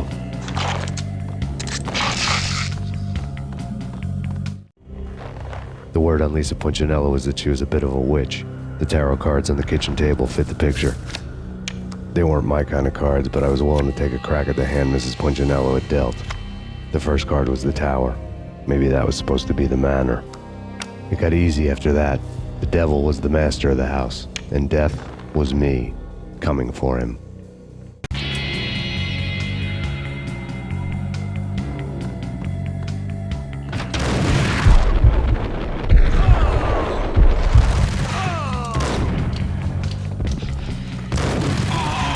One down, 2 to go.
Two down, 1 to go.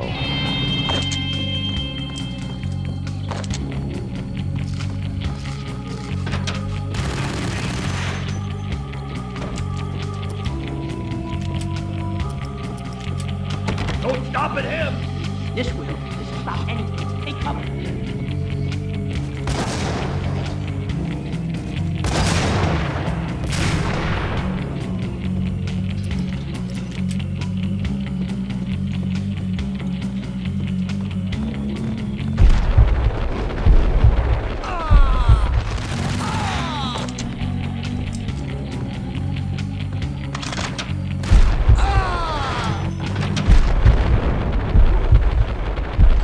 It was too late for her.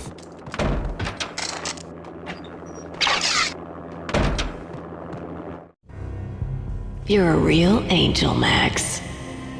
I couldn't tell whether it was Mona or her sister. The body was a mess. The sick bastard had really gotten a kick out of it. Seeing her lying there got me thinking about another woman's body on another bed. Got me thinking about a fallen cradle.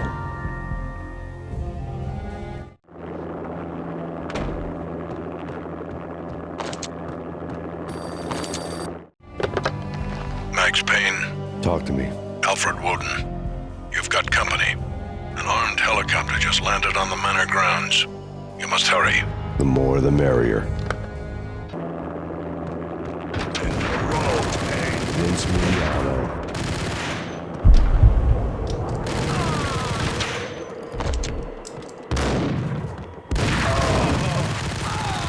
Punchinello's trio was done for. Outside my door. Hurry. He's coming for me. You gotta hurry. Please. I could hear Punchinello on the phone begging for help. He should have been saying his goodbyes. Punchinello was a pushover. The moment I stepped into the room, he folded like a deuce before a royal flush. No, wait. I was just doing what I was told. I couldn't refuse. She's someone high up. Government, maybe. I don't know. He was trying to buy more sand for his hourglass. I wasn't selling any.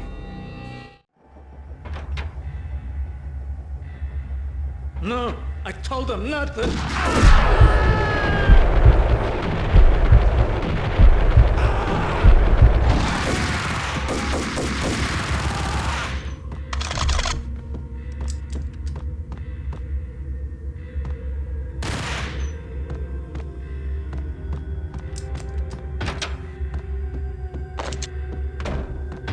Drop it. Don't move. Game over, Max Payne. I could tell when I was outgunned. It was time to take another beating. The mystery witch was a real barracuda. Trouble on dagger heels, a smoking assault rifle in her hand, and an army of killer suits behind her. How sweet. I get to kill two birds with one stone. Sooner or later, it was going to catch up with you. Mr. Payne, it's time to show you the benefits of my brew. Be a good boy now. You'd find that Lady Luck was really a hooker. You were fresh out of cash.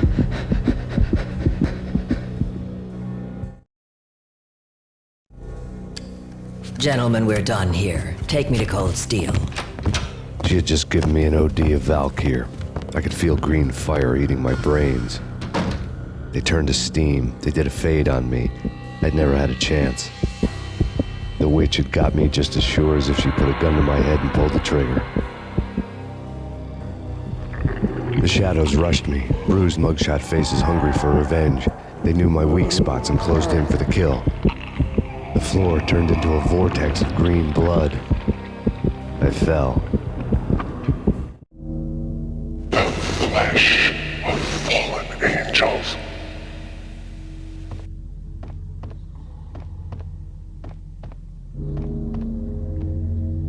Who's there? Max? Max, is that you? Max? Where are you, Max? Please. No, please, Max, no. I'm sorry. Please don't, Max, no. Max? Where are you, Max? Please. The letter was staring at me.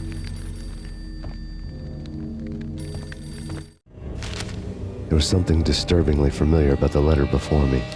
The handwriting was all pretty curves. You're in a graphic novel. The truth split my skull open, a glaring green light washing the lies away. All of my past was just fragmented still shots, words hanging in the air like balloons. I was in a graphic novel. Funny as hell. It was the most horrible thing I could think of.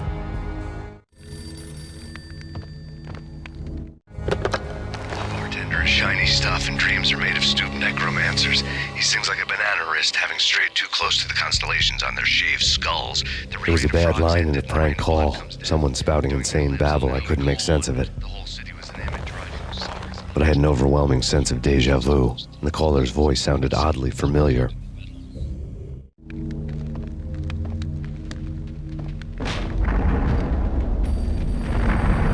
The weird piece of paper looked dangerous. There was something disturbingly familiar about the letter before me. The handwriting was all pretty curves. You're in a computer game, Max.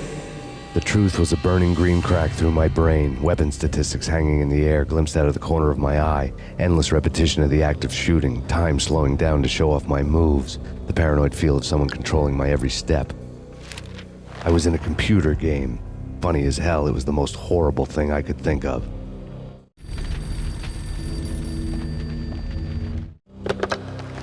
Lose it. It's Valkyr. The drug. Snap out of it. Try to remember. It was a bad line in a prank call. Someone spouting insane babble. I couldn't make sense of it. But I had an overwhelming sense of deja vu, and the caller's voice sounded oddly familiar.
Max, something happened at the office today. A strange memo. Something about Vikings. Honey, I gotta run. You can tell me all about it this evening. Have a nice day, darling. The bullet holes were rubies on her chest, blood glowing on her ivory skin. She was so beautiful. The killer was smiling. The flesh of fallen angels. Slowly, the green nightmare faded, leaving dark stains on my soul that would never come off. I felt like flatlining. I was all shook up. I woke up in a cold sweat, sick and tired to the bone, lying in a puddle of my own puke.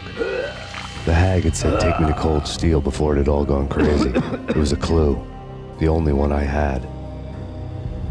It took me forever to crawl back to my feet and hit the road, but when I did, I drove straight to Cold Steel Foundry outside the city. There was a whole lot of action around the place for a freezing winter night. Trucks coming and going, men running. I had the drop on the mystery witch. She thought I was dead. I was on her blind side. I was going in.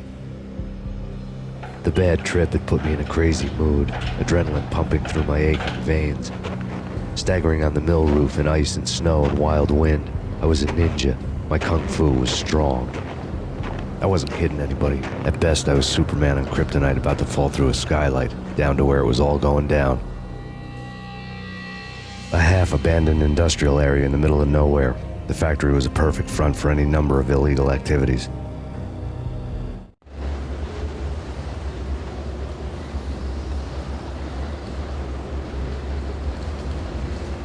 In the belly of the plant, molten metal boiled and bubbled like a witch's brew.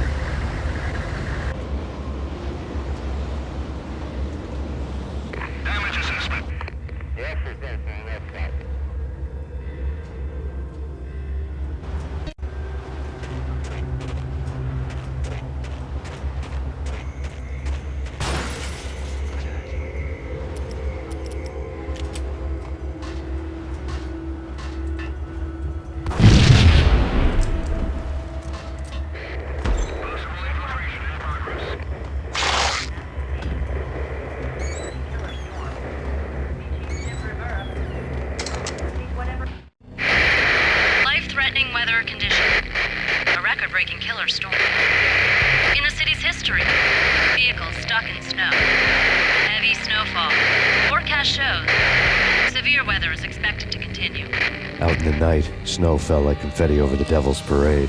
The storm was anything but over.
Can you believe it?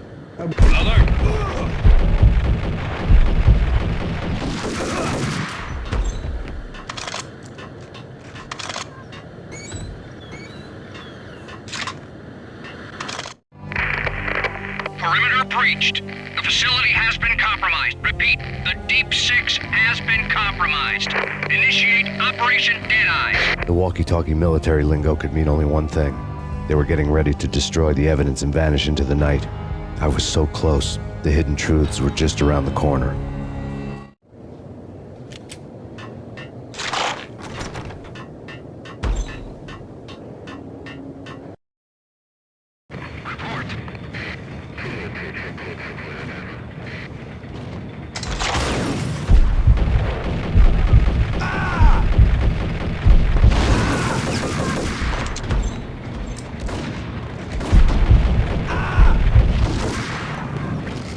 The folder on the table told a grim tale.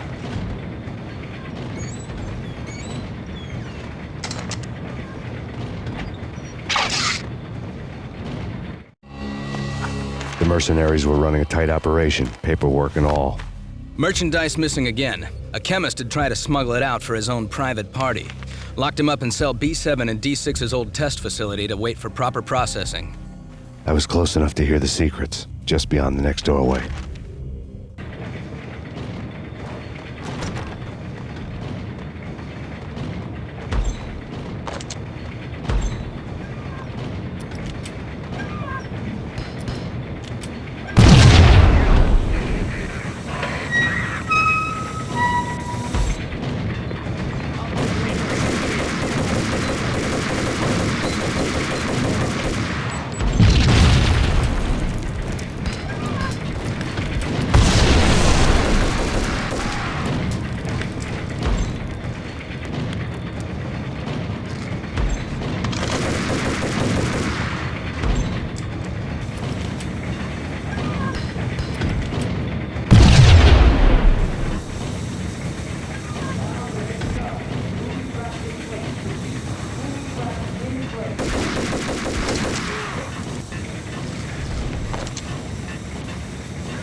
The monitor showed me the way. Processing diagrams filled the control room screens, all but one.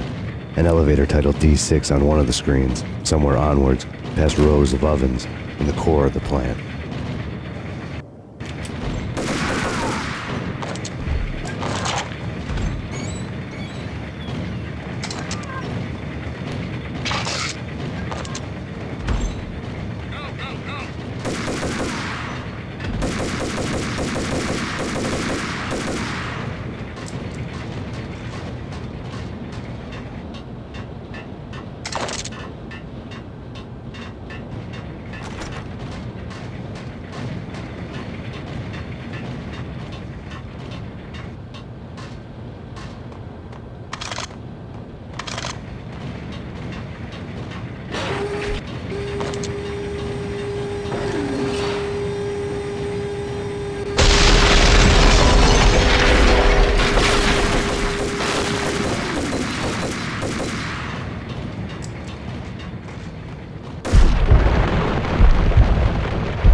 taken on the role of the mythic detective, Bogart as Marlowe, or as Sam Spade going after the Maltese Falcon to unravel all the mysteries. Following a path of clues to that final revelation, even if it would take me down to the cold, cavernous depths of a grave. You can't do this! My men are still inside! Do you have any idea why this is called Operation Deadeyes?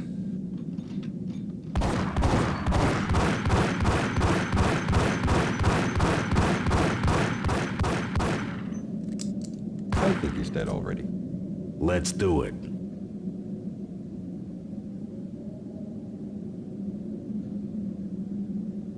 Attention all personnel.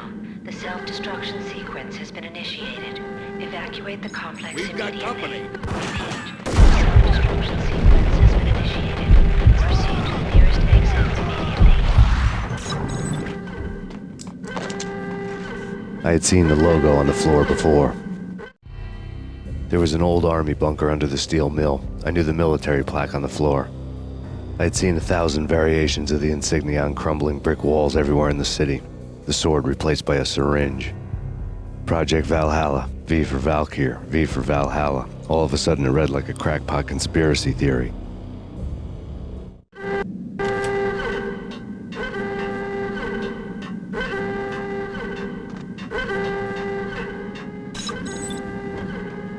Abort! The self-destruction sequence!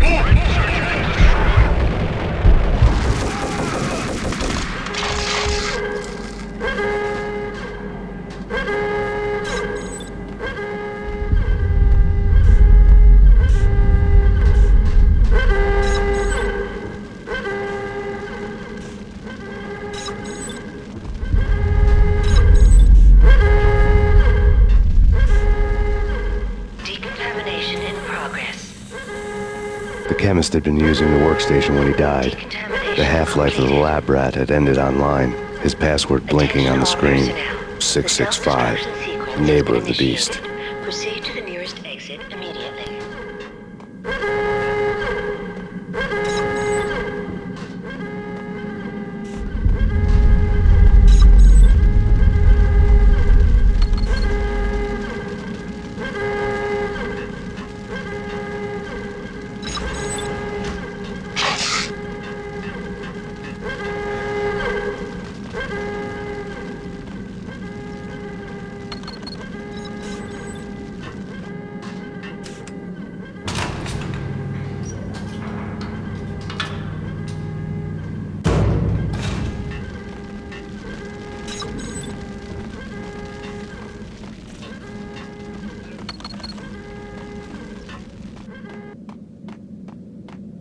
Hey, in here! Hey, get me out of here! I'm innocent! There, let me... Attention all personnel. The self-destruction sequence I thought I was gonna has been die in there for initiated. sure. Proceed I to the need you to nearest get me through the exit immediately. decontamination chamber airlock.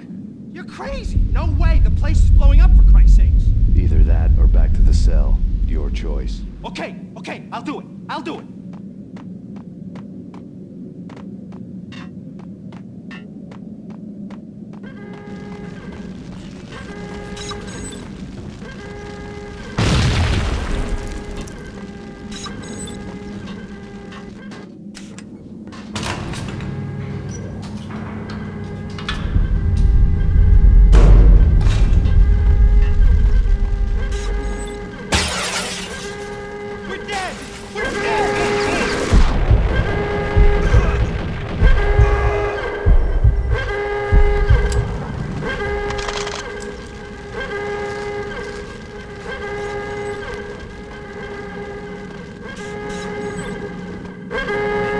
Get in. I'll punch you through. After this, you can go. You're a free man. Personnel. The self-destruction sequence has been initiated. Proceed to the decontamination immediately.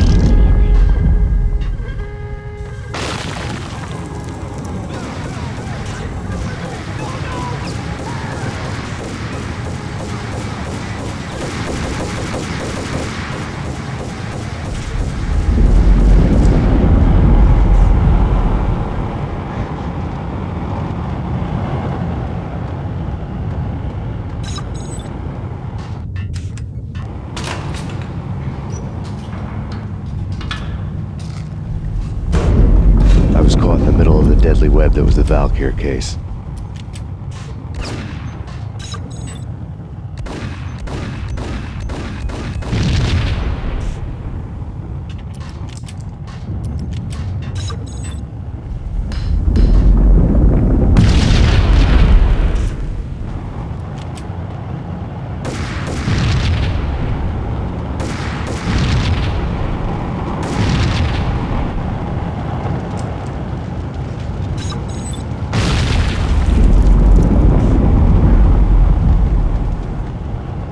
One of the lab terminals had the project logo on the screen. Top secret. Project Valhalla. U.S. Army. Yggdrasil Network. Valhalla. The otherworldly place in Norse mythology where the bravest heroes spent their afterlife feasting and fighting forever. Their wounds miraculously healed night after night. Valkyr. The maidens who chose the most courageous Viking warriors and carried them to Valhalla. 1991.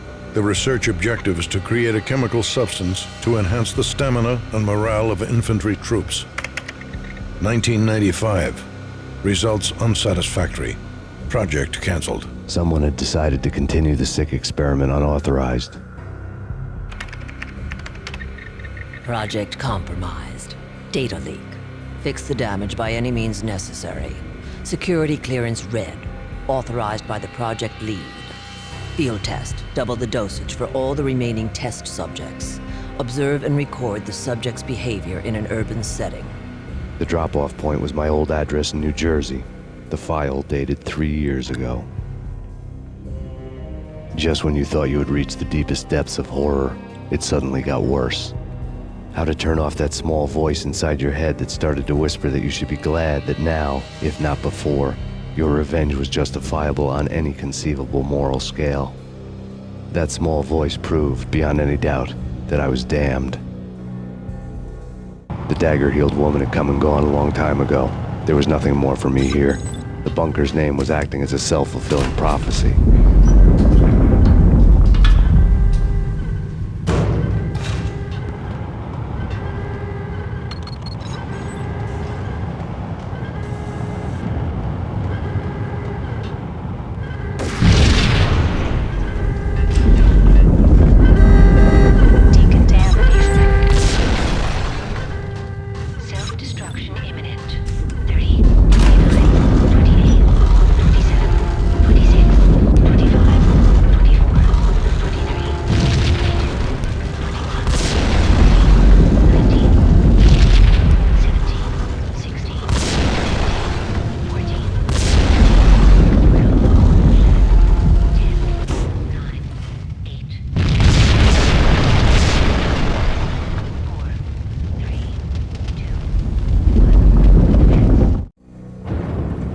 Together a jigsaw, and the final picture is you finishing that same puzzle.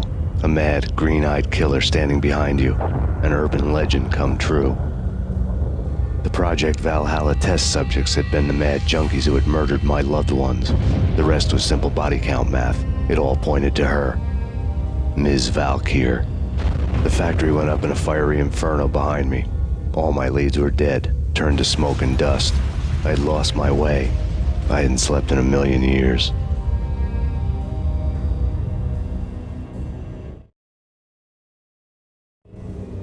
I felt thin as death. I've been living on an endless supply of week-old donuts. They were fuel for this crazy furnace inside my head. I couldn't remember when I had last seen the sun. I was on a permanent graveyard shift. When the darkness fell, New York City became something else, any old Sinatra song notwithstanding. Bad things happened in the night, on the streets of that other city, Noir York City. I was in an all-night diner, downing cup after cup of coffee that tasted like engine oil, when a new message from BB got me back on the killer track. What the hell happened at Roscoe Street? Maxie, I'm going out on a limb here. We need to talk this through, come up with a plan. 2:30 a.m., the Choir Communications Garage. The more I thought about Alex's murder and the frame-up, the more it felt like an inside job. I should have seen it coming. BB had sold me out, and now he wanted to finish what he'd started. The garage was dead. BB showed up in his tailor-made suit, gold watch, and cufflinks to match, all way beyond a cop's pay. Maxie. Oozing suave charm, he was guilty as hell. What the hell does BB stand for anyway? Backstabbing bastard? Come on, don't be like that. Have a cigar. I don't smoke. Maxie, you have no idea how big this is. It's huge. You have no idea. I think I do. You're a bribe-taking bent cop who sold out his partner. Those mobsters in the subway were a dead giveaway. Hard to miss. Bet it was exactly like this with Alex. Up close and personal. You can't win this one, Max. No, but I can make damn sure none of you do either. BB turned out to be another cardboard cutout bad guy.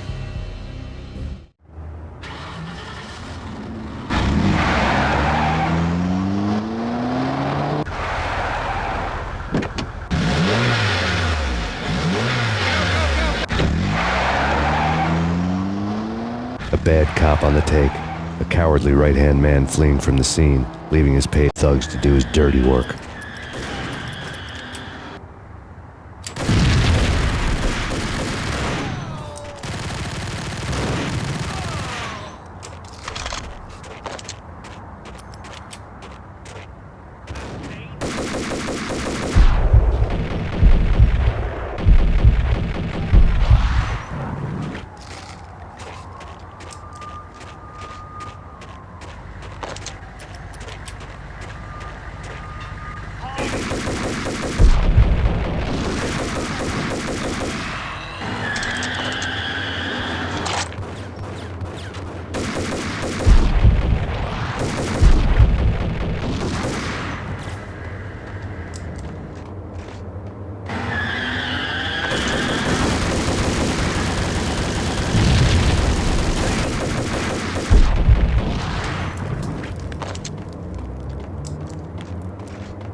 Reports of a fire at the Punchinello Manor in Westchester. The manor is the home of Angelo Punchinello, the alleged head of the Punchinello crime family. The police are now saying, contrary to their earlier statements, that Max Payne is still alive and at large. He continues his vendetta against the Mafia, of which this last act of arson is attributed to. I had no recollection of setting any fires, but I did remember the flames.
I must do the right thing.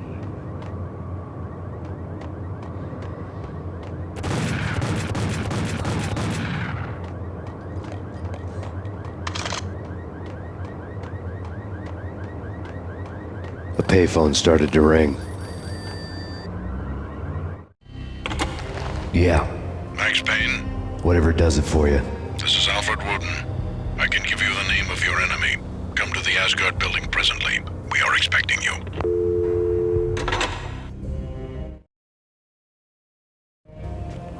Woden was waiting for me on the steps of the old building. Mr. Payne, let's go inside. The others are anxious to begin. The others?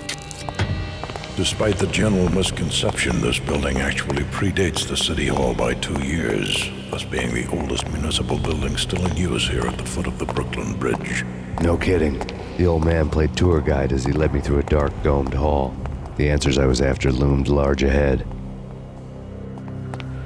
Mr. Payne, I would like to introduce you to my colleagues in what we call the Inner Circle.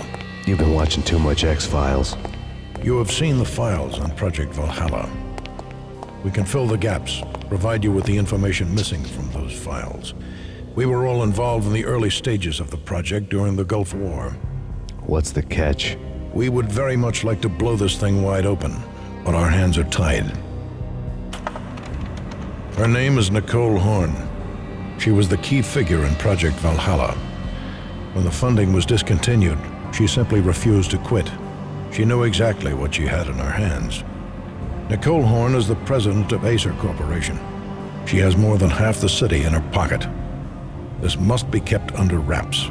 If you try to go public with this, we will deny any knowledge. We need you to take her out. Afterwards, we can protect you, make all the charges go away. That was the cue for the killer suits to kick in the doors and swarm inside.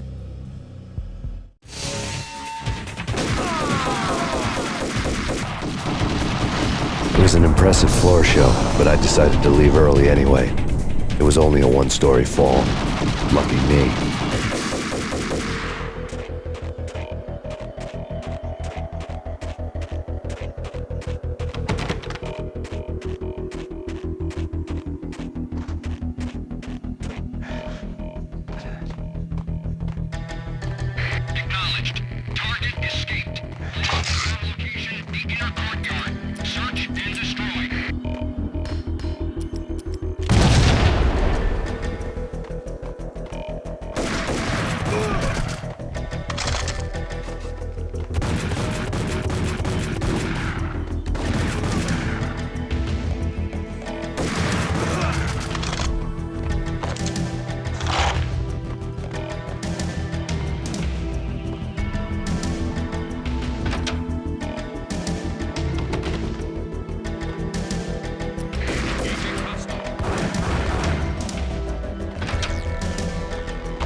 One of the monitors showed what was left of the inner circle. On screen, the so-called corpse of Alfred Woden stood up, miraculously waking from his dirt nap, looking smug among his dead pals. In the land of the blind, the one-eyed man is king. I didn't know how he'd pulled it off, but it was a pretty slick way to get out of all his promises. Most of what he had said fit too well to be a load of crap.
And what is your answer to those saying that he is actually providing a service long overdue to the city? This crusade nonsense has gone too far. He's out of control. It must stop. He will be stopped. That was Deputy Chief Jim Rivera from the New York City Police Department.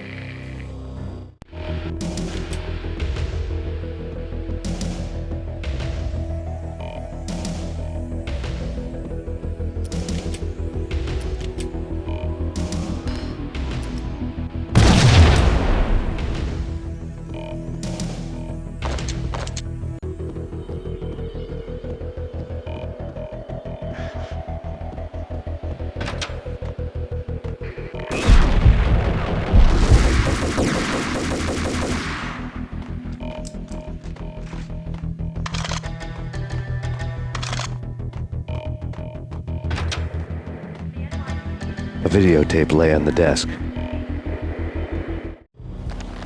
Nicole Horn had blackmailed the inner circle into silence.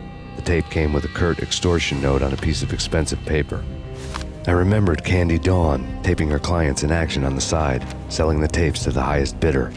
I was sure that kinky sex was nowhere near Alfred Woden's worst sin, but I had a feeling that when this was over, any collateral would come in handy.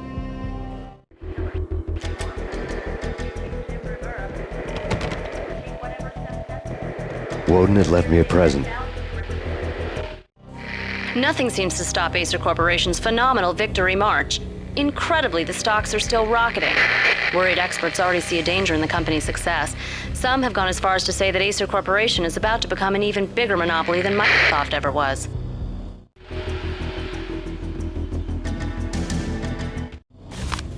Woden had taken care of my mission preps with military precision. The critical areas in the Acer Corporation headquarters blueprints were circled in red.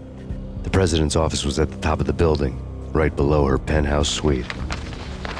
The elevators were controlled by a security computer, part of the mainframe located underground below the building. The high-rise was sealed as tight as a sci-fi fortress.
I had dreamed of revenge. Those dreams were always nightmares, of coming close and then failing. Now I was close. I had a name to guide me, Nicole Horn. I had nothing to lose.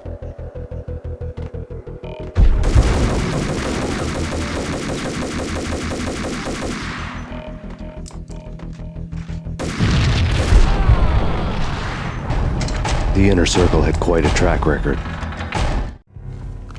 Project Valhalla had not been the only thing the Inner Circle had been involved in. There were rows of cabinets full of files. The Serpentine Secret Society went back a long way, always pulling strings from the shadows. I couldn't say I was sorry. Woden's move in some Byzantine power game had cut the Circle's membership roster to 1. The old man wanted me on cleanup duty. It was my mess, too.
CIA, FBI. You've seen one, you've seen them all. Sure.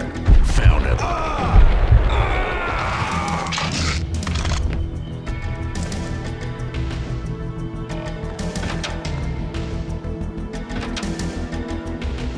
Take him down. Shoot to kill. Let's finish this.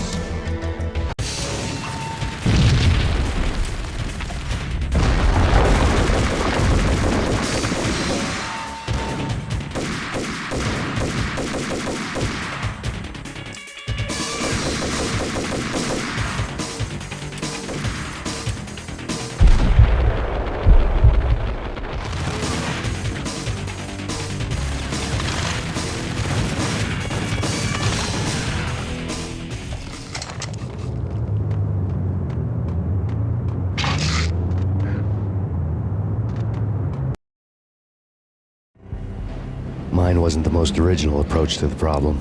It wasn't as if it hadn't all been done before. An eye for an eye, the first principle of revenge.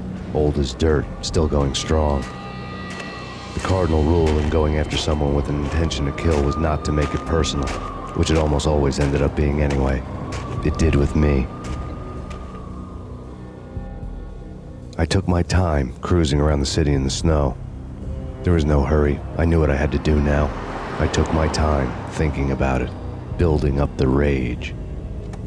When I was ready, I parked the stolen wheels at the front entrance of the Acer Corporation headquarters. Got out, got in, got cracking. I had a bullet with Nicole Horn's name on it. I had 10,000 bullets with the hag's name on them. She had ultra-high-tech security systems, enough mercenaries and weaponry to start World War III. There was no fear. New York disappeared behind a veil of snow. I had crossed the threshold.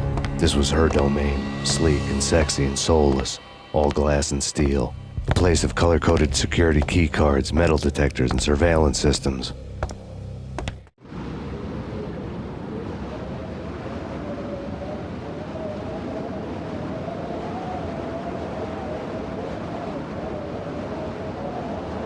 Colder than a walk-in fridge.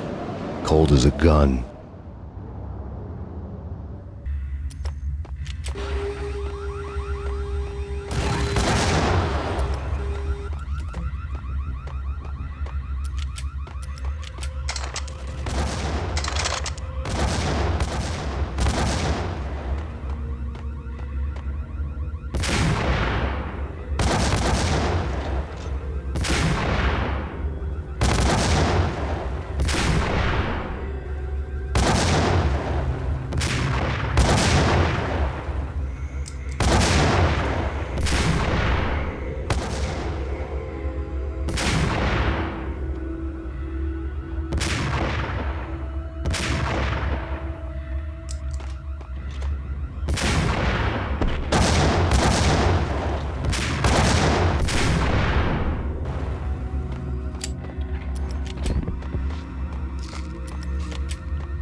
Mona, looking good. Max, We gotta stop meeting like this. It will be a cold day in hell before I let a narc cop stop me. Miss Sachs, do your job. Relax, Max. You're a nice guy. I don't kill nice guys. You're not bad yourself. It was different when Horn wanted Punchinello dead. To cut her ties to the Mafia, he deserved to die. The same goes with her. She's the bad guy here. Her sister was whispering to her in my favor. I knew the appetites of ghosts intimately. They hungered for revenge. No! A gunshot boomed and she fell down in slow motion. She was a nice girl, not really a stone-cold killer. And now she was stone-cold dead. Like religious fanatics or loyal samurai, Horn's private army was coming at me. I need backup.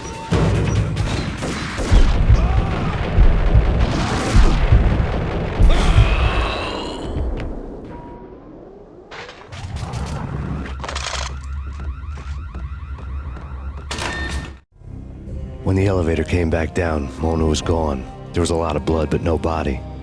Something clicked for the final time. My mind had never been so clear, as if somewhere high above the storm clouds were already gone, cold stars blazing from the black skies.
Action movies, and I'm talking about the cool. Hey, yeah.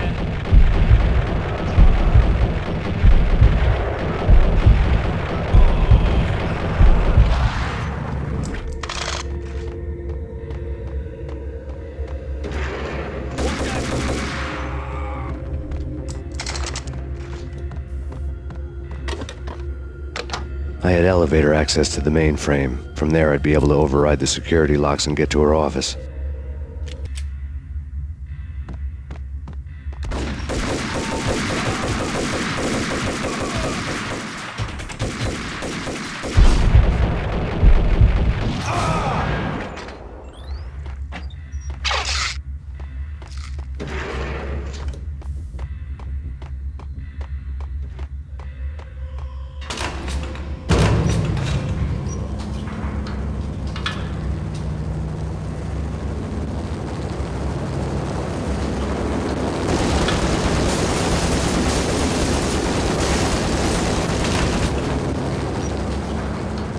The unmarked chopper was Horn's pet guardian, inhuman and flawless. It was stalking me.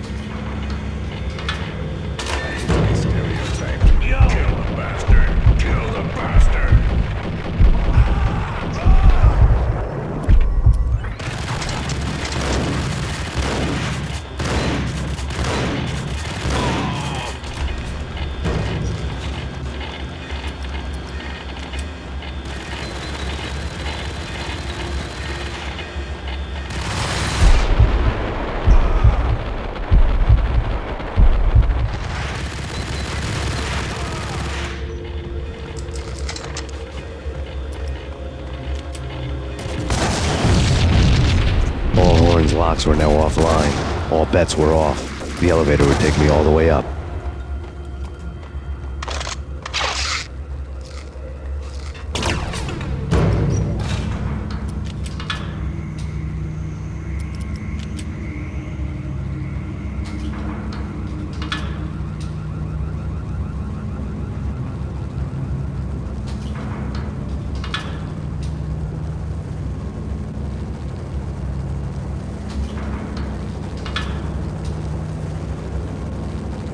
Seen from this height, the night seemed to stretch on to eternity.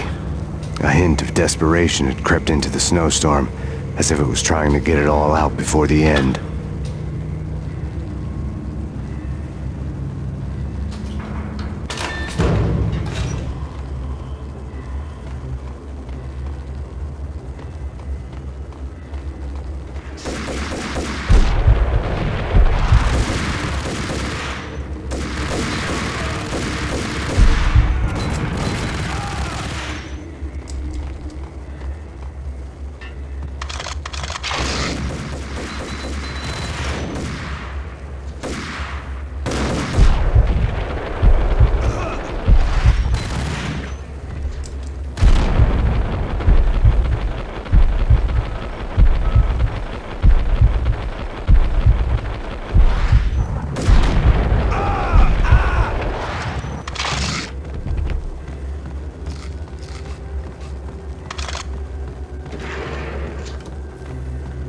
Horn's personal computer was on. Next to the printer was a neat stack of expensive paper. Hacking through Horn's computer would have unearthed files of criminal plans, strategies for world domination, spy helicopter reports, illegal wiretap recordings, internet porno, all of the above. Take your pick. I really didn't care anymore. I had seen too much of it already.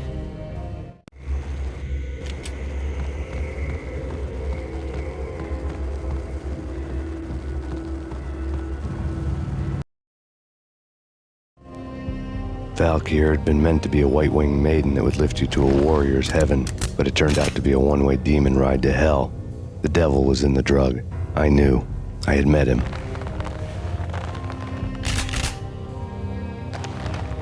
And now I was gonna kill her, the queen of the underworld who had tried to lift herself a bit closer to heaven with her drug money. No begging, no bribes. She knew better. Honor among killers. We who were about to die. Both of us knew how this would end, in pain and suffering. All this because your wife stuck her nose into things that were none of her business. The cops were coming to take me away. The sirens were like a bad conscience I couldn't shake. It's ridiculous you've made it this far. You won't be alive when they get here. Stop him!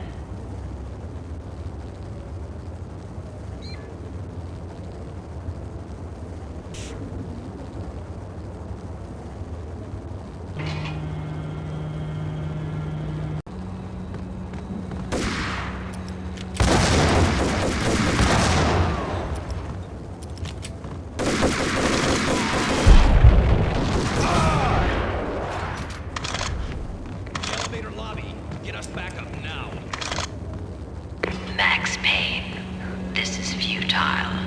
A waste of time. The deaths of your wife and daughter were necessary. Inevitable. It is done. You cannot bring them back. Nothing you do will make it any better.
there as soon as the wind dies down. Don't like the look of that mast.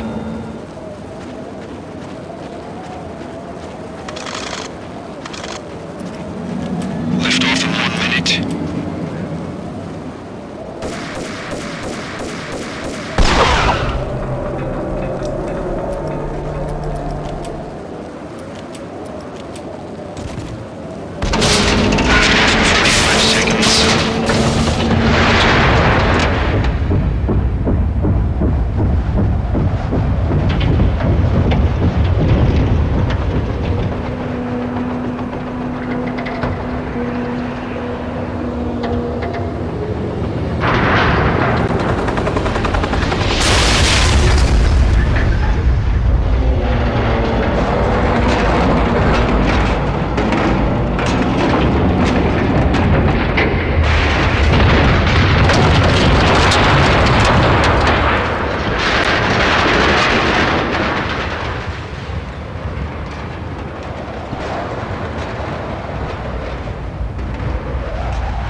They were all dead.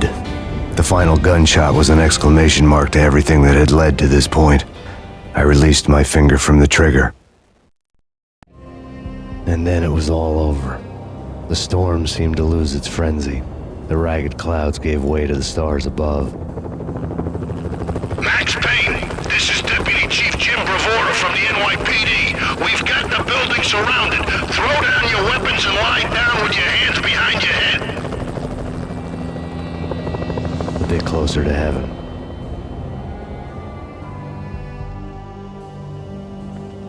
The cops' voices were distant and muted. Freeze! NYPD! Hold it right there! My ghosts released me from their haunting. Down below, New York City glittered like diamonds on black velvet. You gave us one hell of a ride. Take him down to Central Booking. You heard the man. Woden was there in the crowd, standing by the sidelines. It wouldn't be over till the man with the patch would say so. He'd say the right words. I knew he would. He'd better. Woden grinned smugly. It was the grin of a winner. That made two of us.